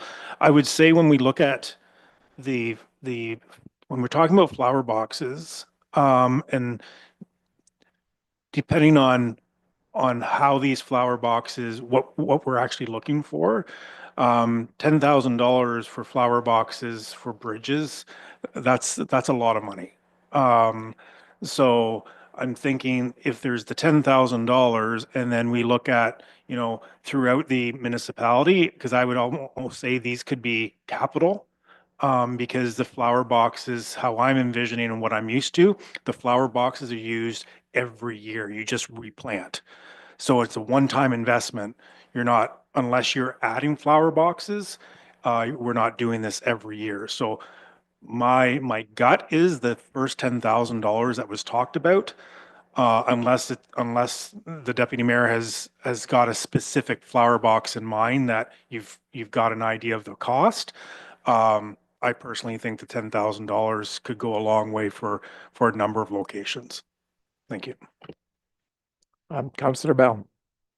Thank you, Mr. Mayor. Thank you, Madam Deputy Mayor, for thinking about the folks that are out there in the Leith area.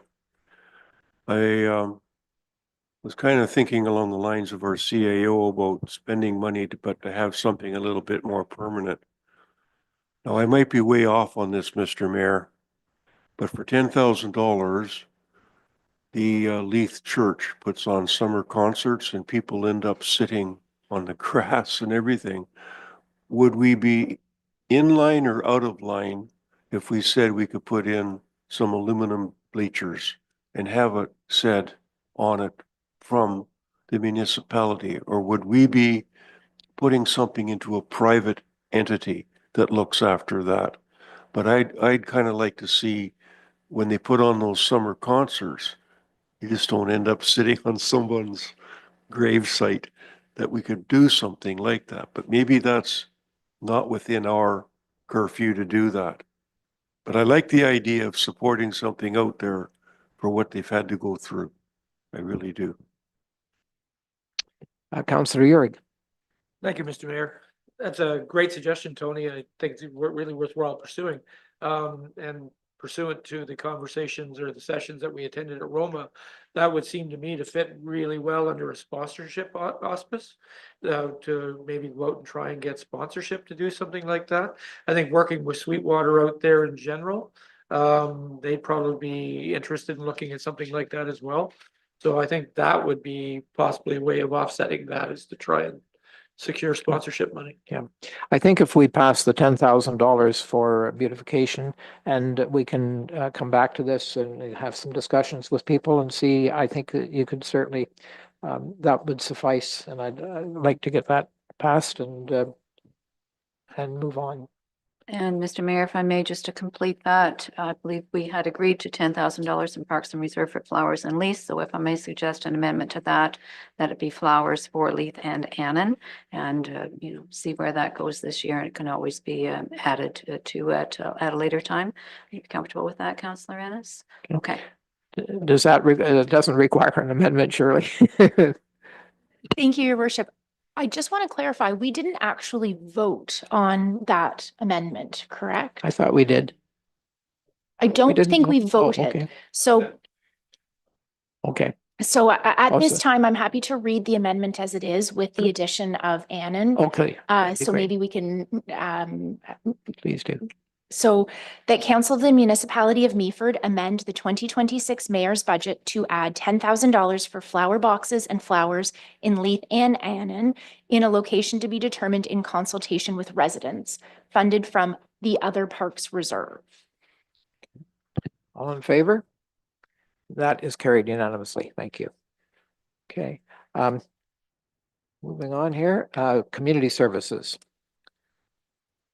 So the departments are cultural services, Memorial Park, Harbor and Cemetery, Parks and Trails, recreation facilities, operations, and programming and special events. And headcount changes, Memorial Park, Harbor and Cemetery, 1 full-time position added, and 3 seasonal positions added under the category of laborer.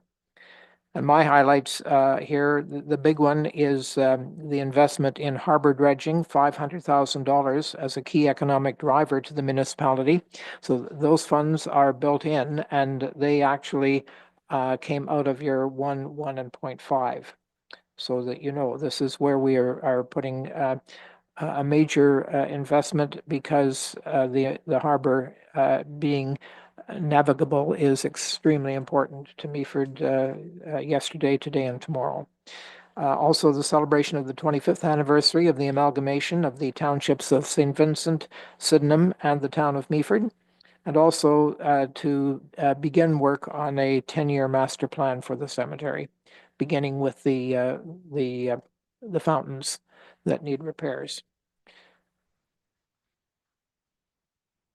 Councillor Urick? Thank you, Mr. Mayor. I wasn't quite sure where to put, I have 2 enhancements I would like to request, and I wasn't sure. It kind of skirts economic development and this, so I would, with your indulgence, kind of fit it in here.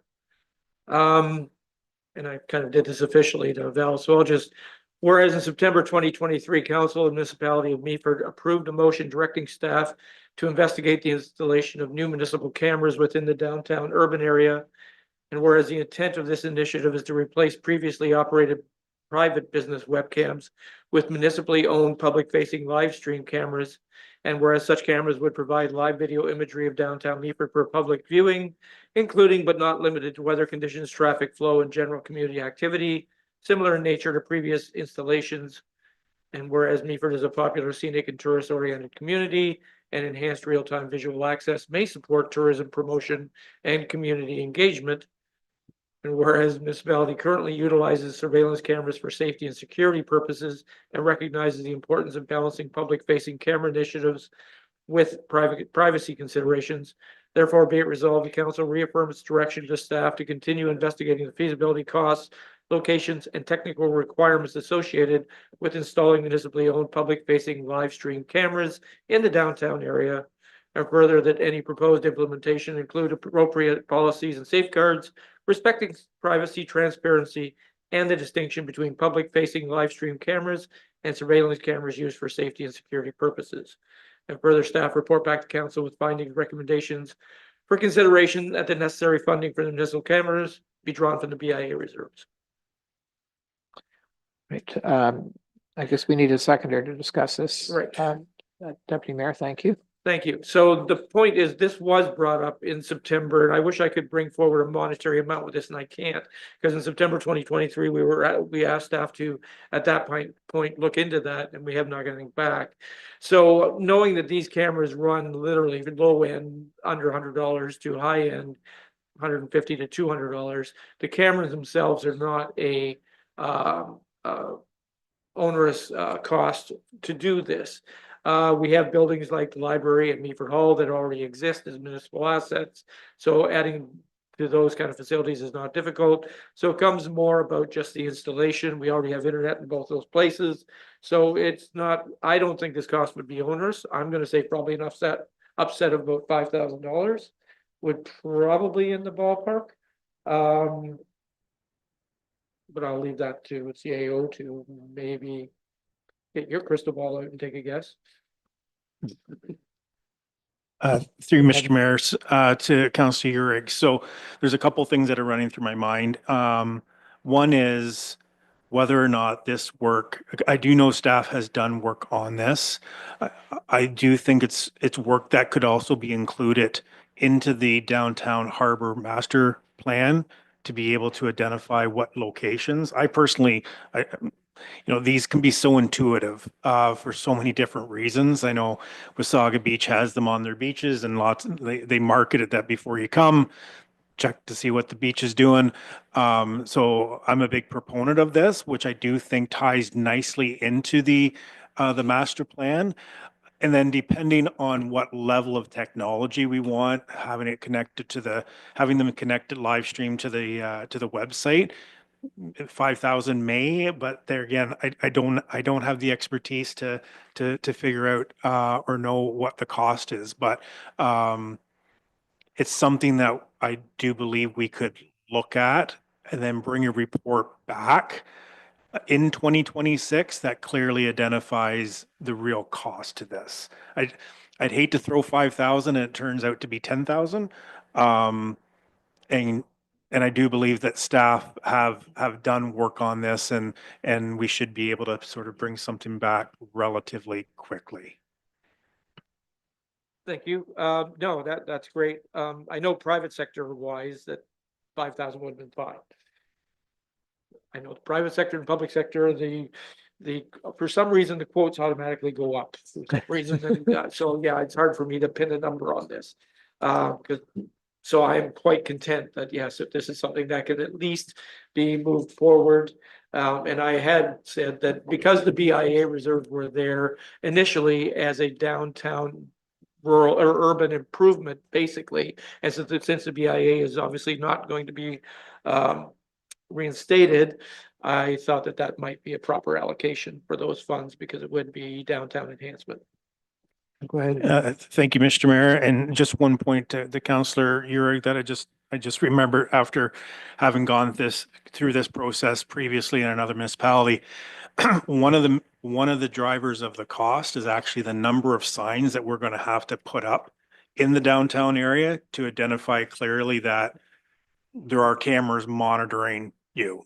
So that's a requirement. And unfortunately, you have to put quite a few of them up so people know that they're being videoed. So there is that piece that would be different from the private sector. But I'm glad you mentioned that because it just dawned on me that previously that was an afterthought, which had a bit of a cost to it just from the development of the signs and installation. Good. Thank you. I'm just going to suggest, would it be possible to specify that this report would come in the second quarter of 26? If we could do that, that allows us, I think, to move forward. And if it's, not a lot of money, then it could be, perhaps affected, in the third quarter or something. But so I'm going to call the vote. All in favor? This is to do with the camera. Webcams, yeah. Webcam, yes, okay. So I'm sorry, you have an issue that you wanted? Thank you, Your Worship. I think because there's not a monetary, now the vote has already been taken, so this is probably a moot point, but because there's not a monetary attachment and because it's a BIA reserves direction, my suggestion is that we not label this as an amendment through the process of the budget, that we simply have this as a direction to staff. That makes sense. The reason being that it enables staff to bring back a staff report on the feasibility, the costing, some other elements, including how long we keep the information for, that type of thing that really does change the scope of the project. And with that, if it's able to be drawn from reserves, it wouldn't be an in-year adjustment that requires a process that we skipped over the slides for. And if it is, then we deal with it at that time. But I think that if council's comfortable that we don't make this an amendment to the mayor's budget, but simply a staff direction that we would normally see, I think procedurally that is a better approach if council's in agreement with that. Works for me. Okay, Thank you. so just to finish off here, the community services operating expense was $1,706,770 in 2025. It's going up to $2,154,260 in 26, an increase of nearly $500,000, which is a 26% increase. So this is an area in which we are definitely spending money. I think it is, a lot of this money is going to be extremely important to our tourism industry, but a lot of it is important just to families in particular who use facilities such as Memorial Park, the harbor, and the arena. Councillor Urick. Thank you, Mr. Mayor, because I did say I had two, but under the heading that Margaret just pointed out, this will probably be more of a direction because I don't have a cost affiliated with it either. But it's something, I'm gonna be a dog with a bone on this and not give it up. Because in November 23, I also, council considered a motion to explore the installation of dedicated municipal signage at both ends of the urban corridor to inform residents and visitors of upcoming community events within the municipality. So I want to make sure that that is not lost in this and pushing forward. Because once again, I do not have, because a report hasn't come back on that, I don't have a cost upset of that either.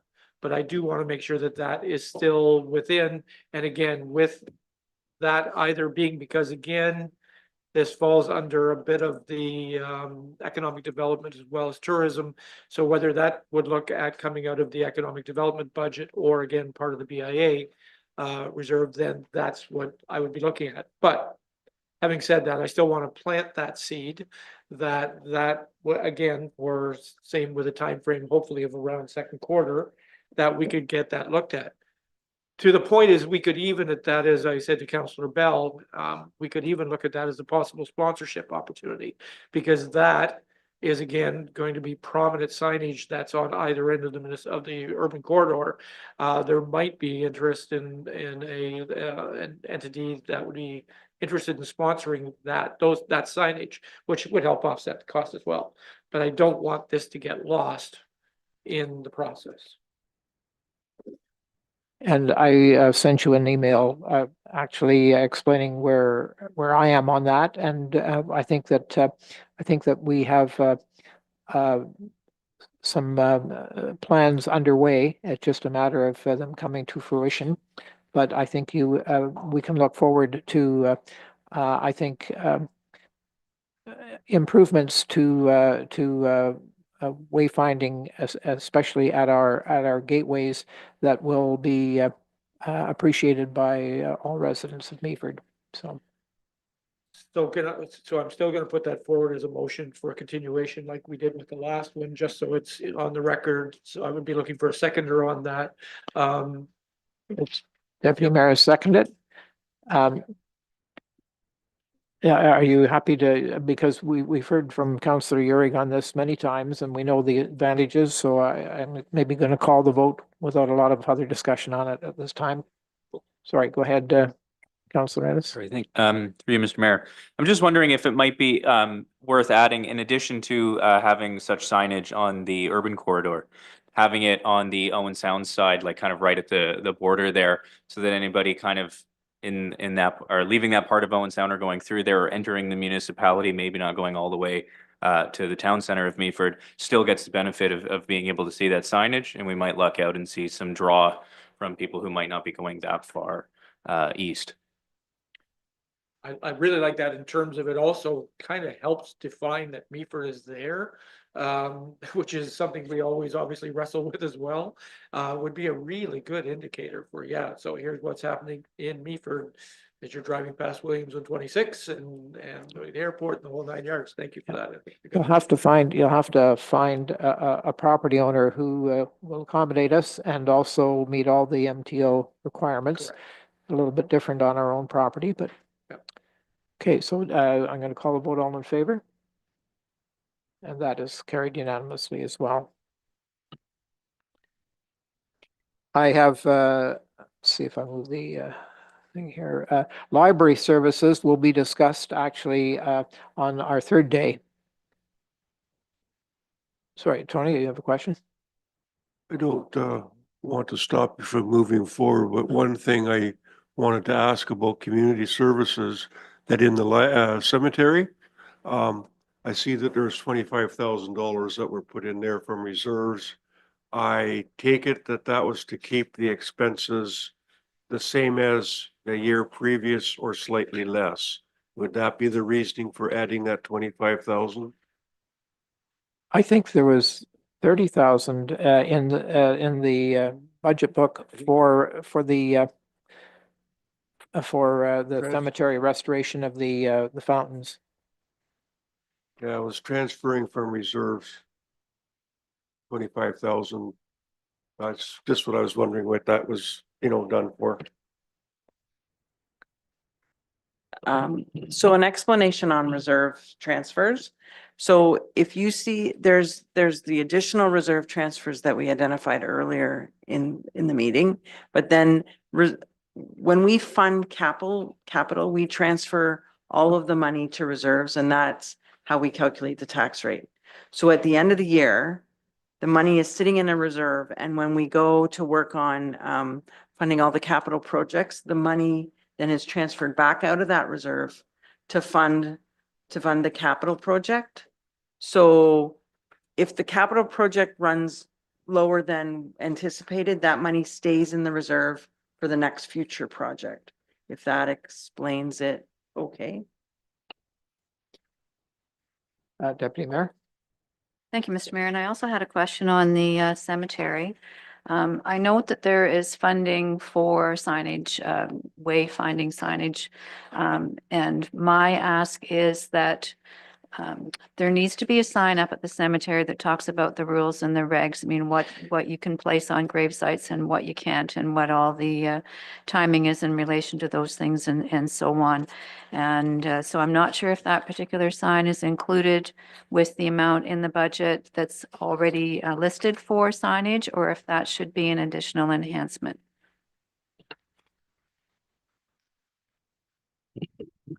Through Mr. Mayor to the Deputy Mayor, I would say that if that clear direction, if you'd like to provide, if council would like to make that clear direction, I would say that can be either done through the operational budget, or there is the care and maintenance reserve that sign would actually fall under as well.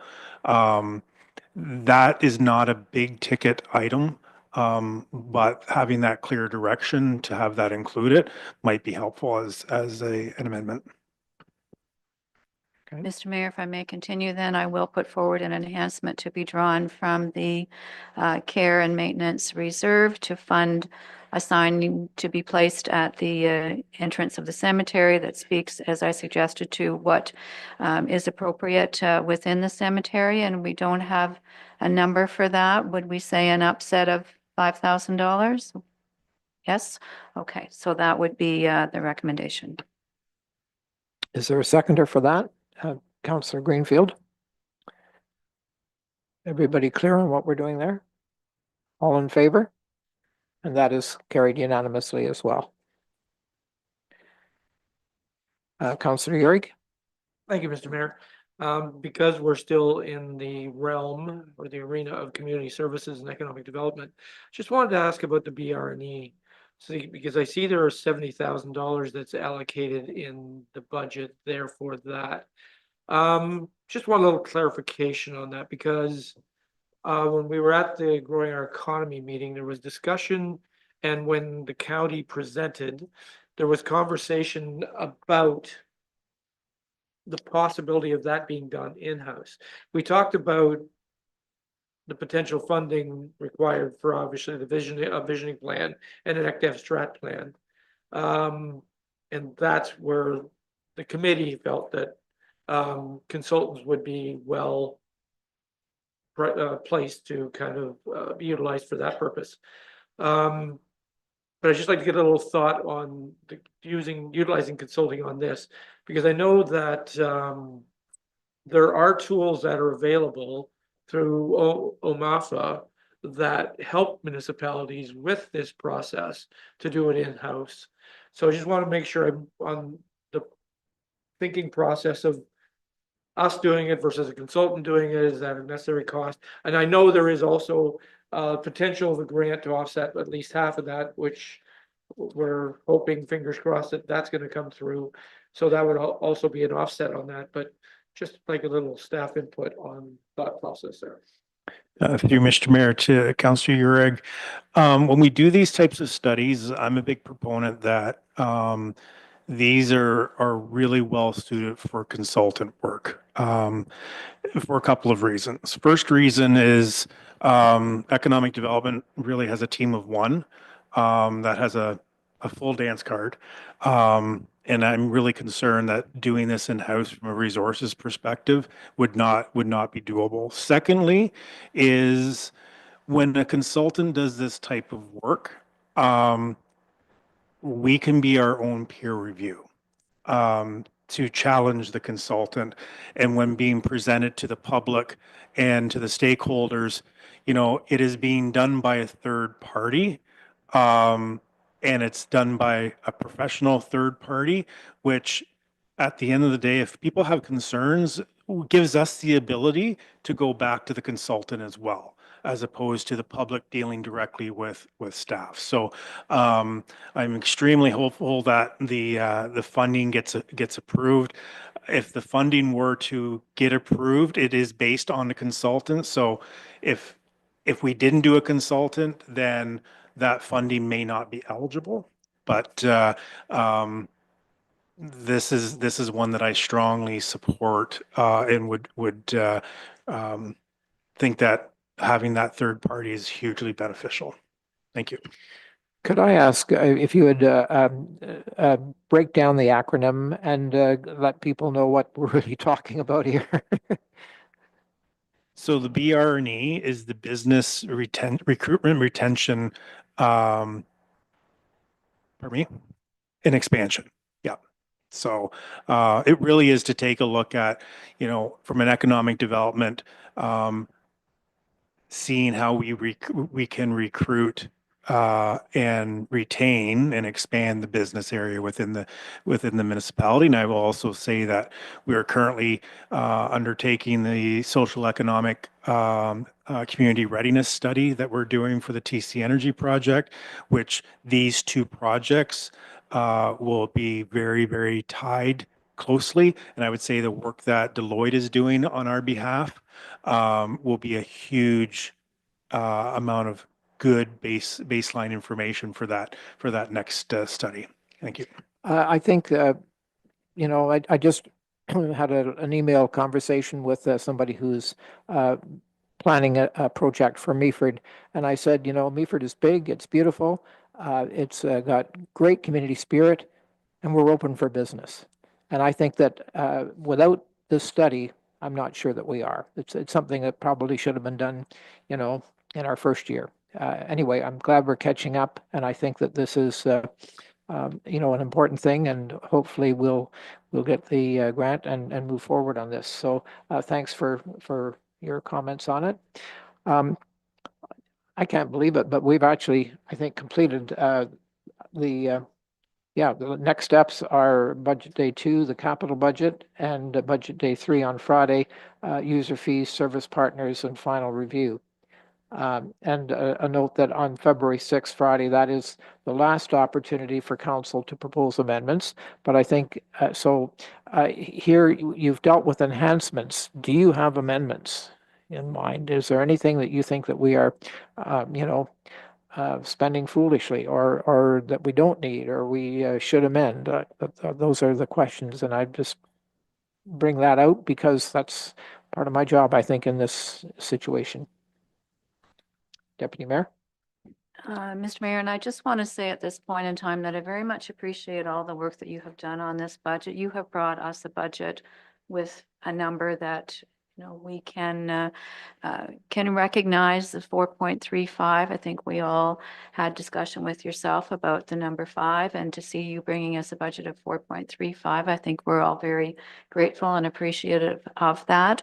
And I think it's been new for all of us trying to sort of follow this process. And I'll admit for myself, it did move a bit quickly, and I did miss the opportunity to ask a few questions just because of the way that We've got a different- reverse on this. If you've got a question, we can go back, the you know, different segments were set up, and I just wanted to also acknowledge how much I appreciated Val, the ability to send her questions and to get responses ahead of time from staff. That was very helpful to provide some clarity to this new process. But I'm just particularly pleased with yourself in presenting this to us today. I think you've done an excellent job, and again, thank you for bringing us a number that we can that I think we can all live with, recognizing these times of inflation and everything costing more. To think that we can accomplish, just on the operating side that we've seen today, and with the inclusion of new staff and the numerous projects, our new website, for example, I think you've brought us a budget that we can be happy and proud of. So I just wanted to extend my appreciation to you, Mr. Mayor. thank you. And I will say that in my view, there is scope to, lop a decimal, a percentage, not a percentage, but a fraction of a percentage off here and there. And so, I encourage you to think about it. And if you think there's something can be saved and reduce this further, I would be, more than happy. Council, so go ahead and then I'll get Council here. Mr. Mayor, thank you for the opportunity to follow up. And I think in that regard, more often than not, we have more success shaving from the capital side. But I did want to ask Val, our treasurer, in terms of reserves, have you had an opportunity at all? And I know you've been incredibly busy getting working with this budget and working with the mayor, but have you had a chance to provide us at all with a reserve report of any description, so we have some sense of where monies may be pulled from if necessary?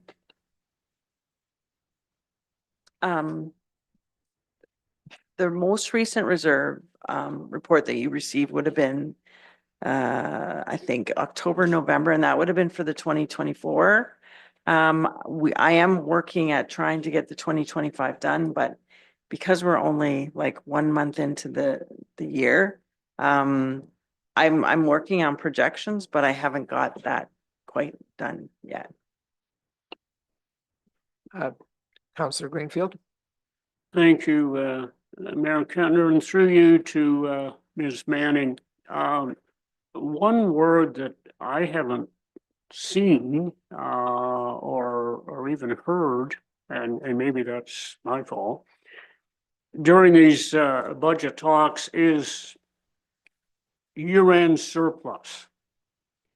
And always in the past with budget deliberations that came up. Now,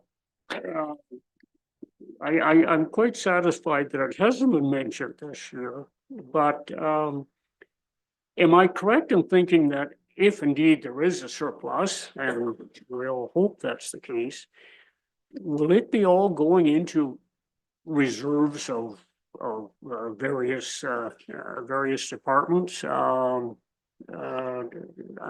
That's where I prefer it to go, but in the past, we have fallen back on year-end surpluses to help us out. So can you tell me what's different about this year, or will that still come before us?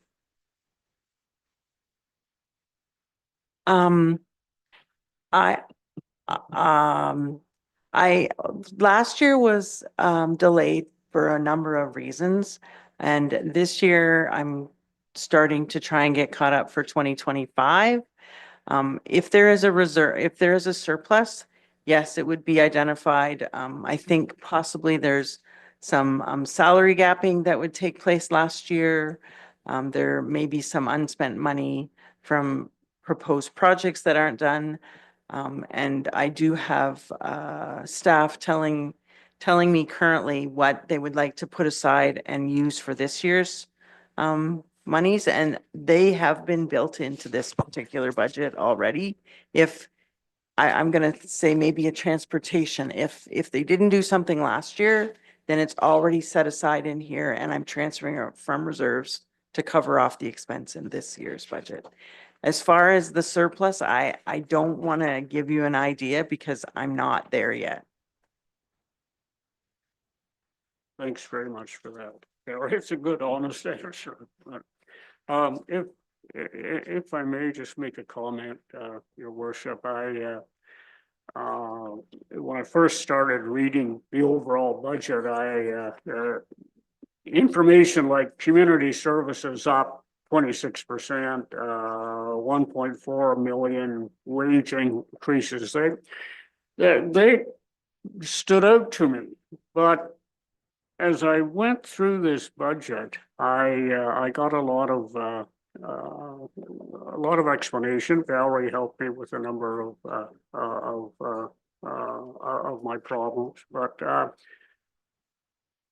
I go back to budgets in 1998, and obviously this one is quite different from there. But I really think this 2026 budget, now we still got capital to go through, so we still got another round. But to me, this budget is indicative of a 2026 municipality that is dedicated to growing our local economy and improving the everyday life of our residents and visitors.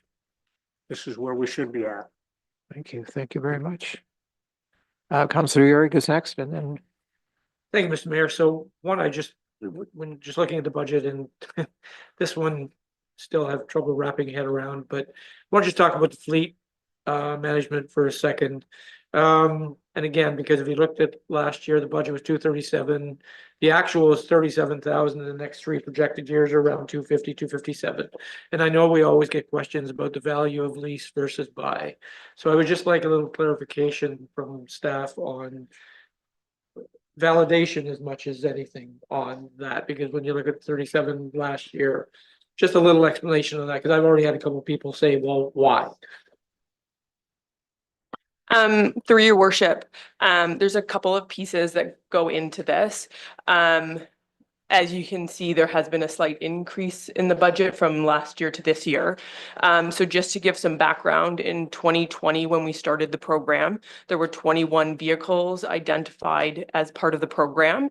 As a part of this budget, there are 31 vehicles being included, and that is one additional vehicle this year that has been added, and that's where that increase is coming from last year to this year, is to include that additional vehicle in this year's budget. As was identified when this program came to council as an opportunity, the budget is shown having the a relatively same amount annually to spread so that there isn't significant ups and downs in the required budget, but to even out what is required. So the only time we are having significant increases is when we add vehicles to that program to make sure that we are properly funding them. You would expect, since we started this program, to have seen some increases in the price of our vehicles. So industry-wide, there has been approximately a 30% increase since 2020 in vehicle costs, as many people probably have experienced themselves while trying to buy vehicles. If you look at the average cost per vehicle that we are budgeting for, it has remained the same since 2020. So we have allocated $7,600 approximately per vehicle, and we are still allocating $7,600 annually per vehicle. So we haven't had to incorporate those inflation increases. This is now year 5 of us really being fully engaged in the program. We weren't able to get all of our vehicles rolled into it until 2022. And so staff recognize that this is a really good opportunity for us to do a fulsome review of the program. And so that is an intention of a report that council will see later in the year. But those mentioning that last year's budget was around 37,000. 2025 was a low turnover year for our light and medium duty fleet. So I think there was 3 or 4 vehicles that got transitioned through the program, and hence why the amount that was required was lower. In 2029 is actually when we're going to see a significant turnover. Our majority of our vehicles will have a transition. And so the reason why we are budgeting for that additional amount is so in that year, there won't be a significant change to the tax base. We will be able to pull from what is in reserves and what we have been putting away, and fund the vehicles that will need replacement at that time. And the reason for that year is just, you know, our vehicles are on a cycle. And so some of them have already been cycled, and the next cycle that we will experience for a lot of them is in that year. Every year we work with Enterprise to identify if a different cycle should be identified for some of our vehicles based on the market, how they're being utilized, the kilometers being put on them, potentially problems that are being seen with the vehicles. And so we'll continue to work. So potentially that could shift to a different year. But the intention is really to put money away in reserves. So in the years when there are significant turnover, we're able to fund it and the tax base won't see the change. Councillor Urick. Thank you for that explanation. Perfect. That's exactly what I was looking for. In the Folsom report, it would really be nice to see truly a direct comparison of what ownership versus leasing looks like, because that's what everybody asks. And people don't take into consideration, if we're going to have ownership, then we have to have the mechanics, which is another base cost as well that people don't take into consideration, as opposed to having be able to turn them back over. So thank you for that. Tori. Through your worship, the other thing I just wanted to note is, yes, these vehicles, as part of the program, we are able to get all of the maintenance done, and it's included in the cost. But the other thing to note is that we also sell our vehicles, obviously, through this program.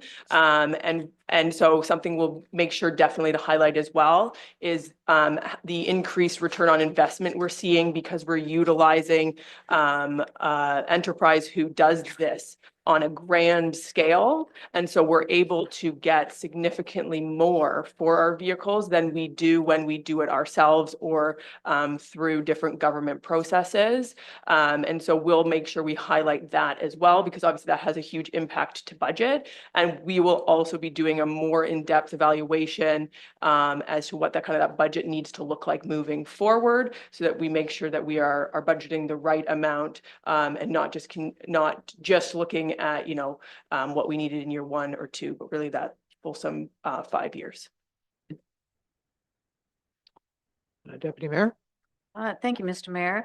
I wanted to go back, if I made, to page 89, and I'm looking at the recycling and organics collection, and I see in the recycling line that through producer responsibility, we do have some offsetting revenue.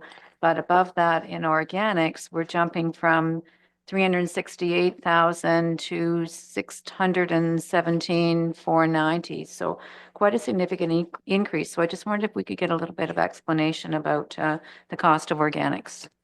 And we've been there putting the budget together. So Tori, if you would. Through your worship, just to give a little bit of an understanding of how our system previously worked. So our organics are picked up weekly. And so previously, the organics were able to be on both the garbage truck and the recycling truck and picked up at the same time on behalf of the municipality. So now that we have transitioned, we are no longer responsible for picking up the recycling of our residents, and therefore the organics being collected on the recycling weeks can no longer be collected on the same truck in the same contract. And so essentially the increase is that increase in the requirements for collection that previously were able to be split between organics and recycling. And now they're being fully represented in organics because we are not responsible or have no connection to the recycling. As well, obviously, as things do go up and down, so there could be a little bit of increase as well in there. I know that in general, municipalities are experiencing some significant increases and have in over the past 5 years. But we understand that a large portion of it is included with that additional funding required for the collection of our organics on recycling weeks. I'm just going to mention here something that escaped me when we had the discussion about this, and that is that we had on McKibben Drive anyway, we were having 2 trucks. The solid waste was one truck, and the organics was a second truck. So you wouldn't think there would be an increase on my street anyway, because we're having to have 2 trucks. I guess, but the main point is that we wanted to maintain weekly pickup of organics rather than bi-weekly, which was, this is the case. I see people writing on my Facebook page that we're lowering service, but actually we're either maintaining or increasing service throughout our budget. And so that was one point. Anybody else have anything to say about that particular part of the? Okay, any other questions? Councillor Bell? Thanks, Mr. Mayor. So you're about to go into doing the next steps? Not until tomorrow. Like the capital budget is tomorrow. Yeah. I need a little guidance then for myself for tomorrow's activity. Today, when you began, you gave an example of where council can say something to do an amendment and it will be accepted and we can do it. But you gave an example, if we said something, it would be deemed not to be able to be done. So tomorrow in capital, if a councillor says there's a capital item already included in your budget, and we say we'd like to eliminate it, that would be out of order? If it's No, already no. in your budget, we couldn't say, we Oh, no. don't want to do No, that no. and eliminate it? No, no, no, no is the answer. You're thinking of another thing, and that was we can't change the tax rate halfway through the year or even a quarter of the way or at any point during the year. The tax rate is the tax rate once we've passed the budget. So that's the only you are able to discuss and amend anything in the budget at this point in time. Okay, all right, that's pretty much the same then, because I was wondering if we said we don't want to do something or we want to reduce something but still be in favor, it's still going to possibly affect the tax that you've already presented. But you can do that. You Okay. can do that. It's just that once we have passed the budget, you cannot bring forward an amendment Anything. that will increase. Affect it. Yeah. Okay. Councillor Ennis? Thank you. Through you, Mr. Mayor, to Councillor Bell. Also, I think one of the slides in that collection of slides too had said that if you're going to propose an enhancement to bring along how you would fund that enhancement at the same time. And I think that's the slide that said something about being in or out of order. So in terms of amendments and removing, I get the sense that you can just. Holly has put up now, I think it's page 6 in these slides. So each proposed amendment must include offsetting revenue and expenditures to maintain a balanced budget. And proposed amendments that would result in an unbalanced budget are not in order and will not be accepted to put to a vote. And so there's a couple of examples there. And an example of what is, well, I think those are both examples of things that work. So, but you see in the top example, if you increase your capital levy by $60,000, doesn't matter really where it comes from. It's if it's going against the tax levy, that's where it will show up. you can sort of, in the second example, you can rob from Peter and pay Paul, you know what I'm saying? That's the options. Councillor Urick? Thank you, Mr. Mayor. Just a question on policing. I believe the OPP, contract 26 is 11% increase. But I do know there was just discussing at the OPP board meeting, just the province is lowering the threshold for qualifying for call service and overtime discounts. And not that I'm saying that we're automatically eligible, but is there any potential for that? Do we have any possibility of looking into any kind of threshold discounts that we might be eligible for? Through Mr. Mayor, we're always looking to see if we can get those discounts. We've got a really good relationship with our OPP, Grey County OPP, so we'll continue to look at every opportunity to do that. Oh, go ahead, Val. Sorry, can I just make one comment? I wanted to make sure everybody was aware. It comes to the actual numbers that you see for 2025. They are just as of the date that they were printed. So as of January 14th, those are the actuals, but there will be further adjustments for a year end to come into play. I just wanted to make sure you knew that.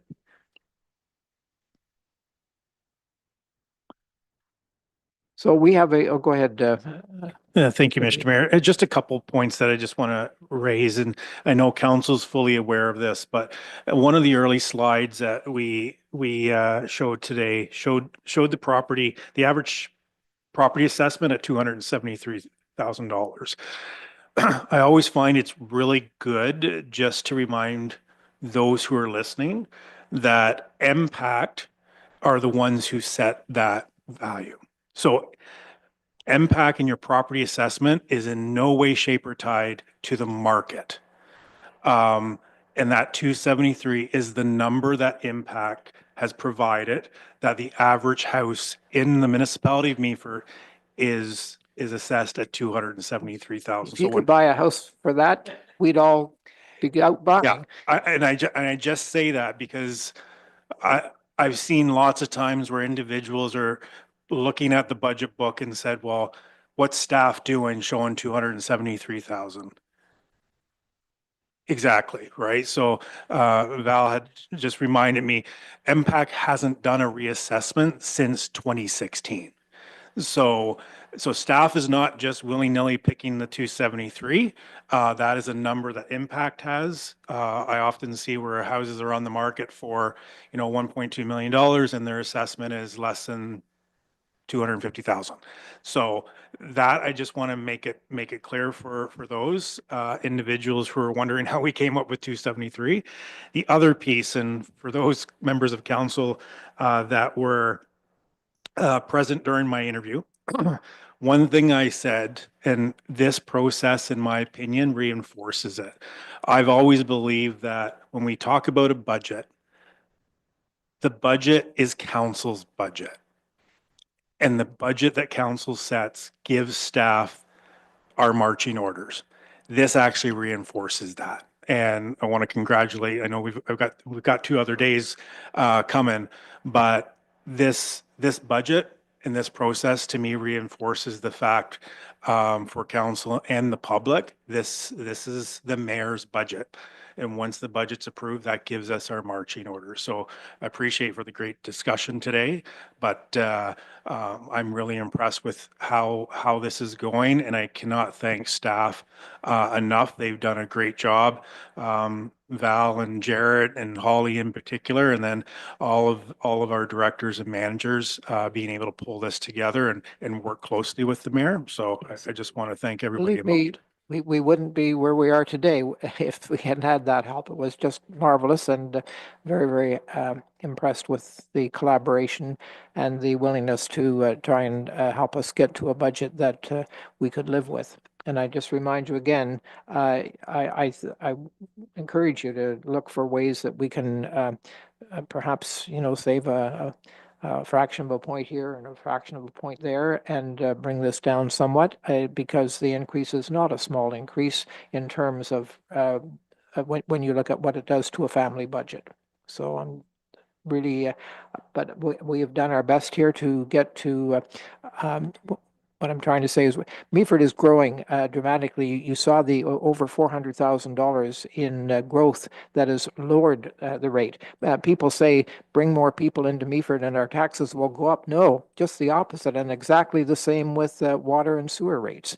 The more people, the more info we have, especially in urban Meaford, the more the more that our rates will decrease. So I think this is a budget for the times, and I appreciate all the support and help with it for sure. So we actually will have a closed session to deal with today as well, and I'm asked for some direction. I think if we might take a pause between now and the closed session. Does that work for everybody? So I'm going to adjourn this meeting and Sorry, just technically, just a recess for this meeting and then we'll resume. We've got some lunch that's available, so we could have a short lunch break and then come back Okay. into open session to then move into closed. Okay, so say 1 o'clock. Does that work for everybody? We return at 1, pardon? 12:30? 12:30 then? Okay. Very good, then I'll declare the meeting adjourned.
Reconvening following our operating budget meeting this morning.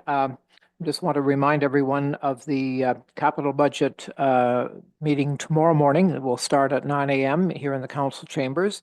And again, public is very welcome. We've got lots of room in the gallery, and we would like to see people, and happy to answer any questions. And I think at the outset tomorrow, we will have an opportunity for people to speak who wish to.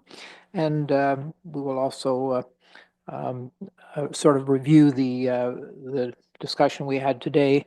And if councillors have anything further to say about the operating budget, why bring it forward tomorrow, and we'll discuss it then before we move into the session on capital. So now we have a motion, the recommendation to be it resolved that Council of the Municipality of Meaford does now go into a closed session at 2:31 p.m. with the CAO, clerk, and the Director of Infrastructure and Public Works, the Manager of Environmental Services, and the Manager of Transportation and Fleet Services in attendance to discuss litigation or potential litigation affecting the municipality or a local board. And it's under the open meeting exemption E of section 239(2) of the Municipal Act 2001 respecting a capital project.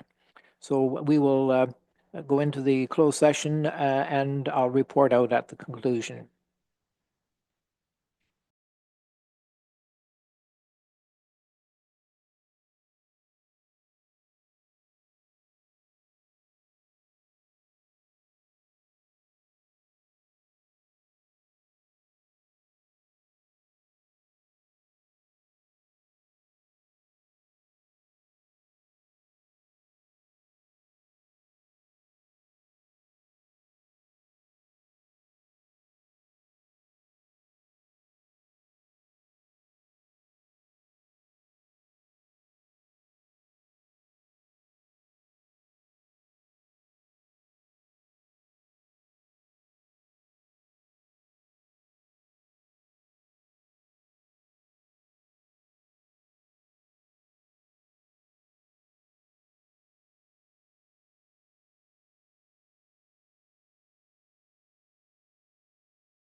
Reporting out of our closed session at 1:23 p.m.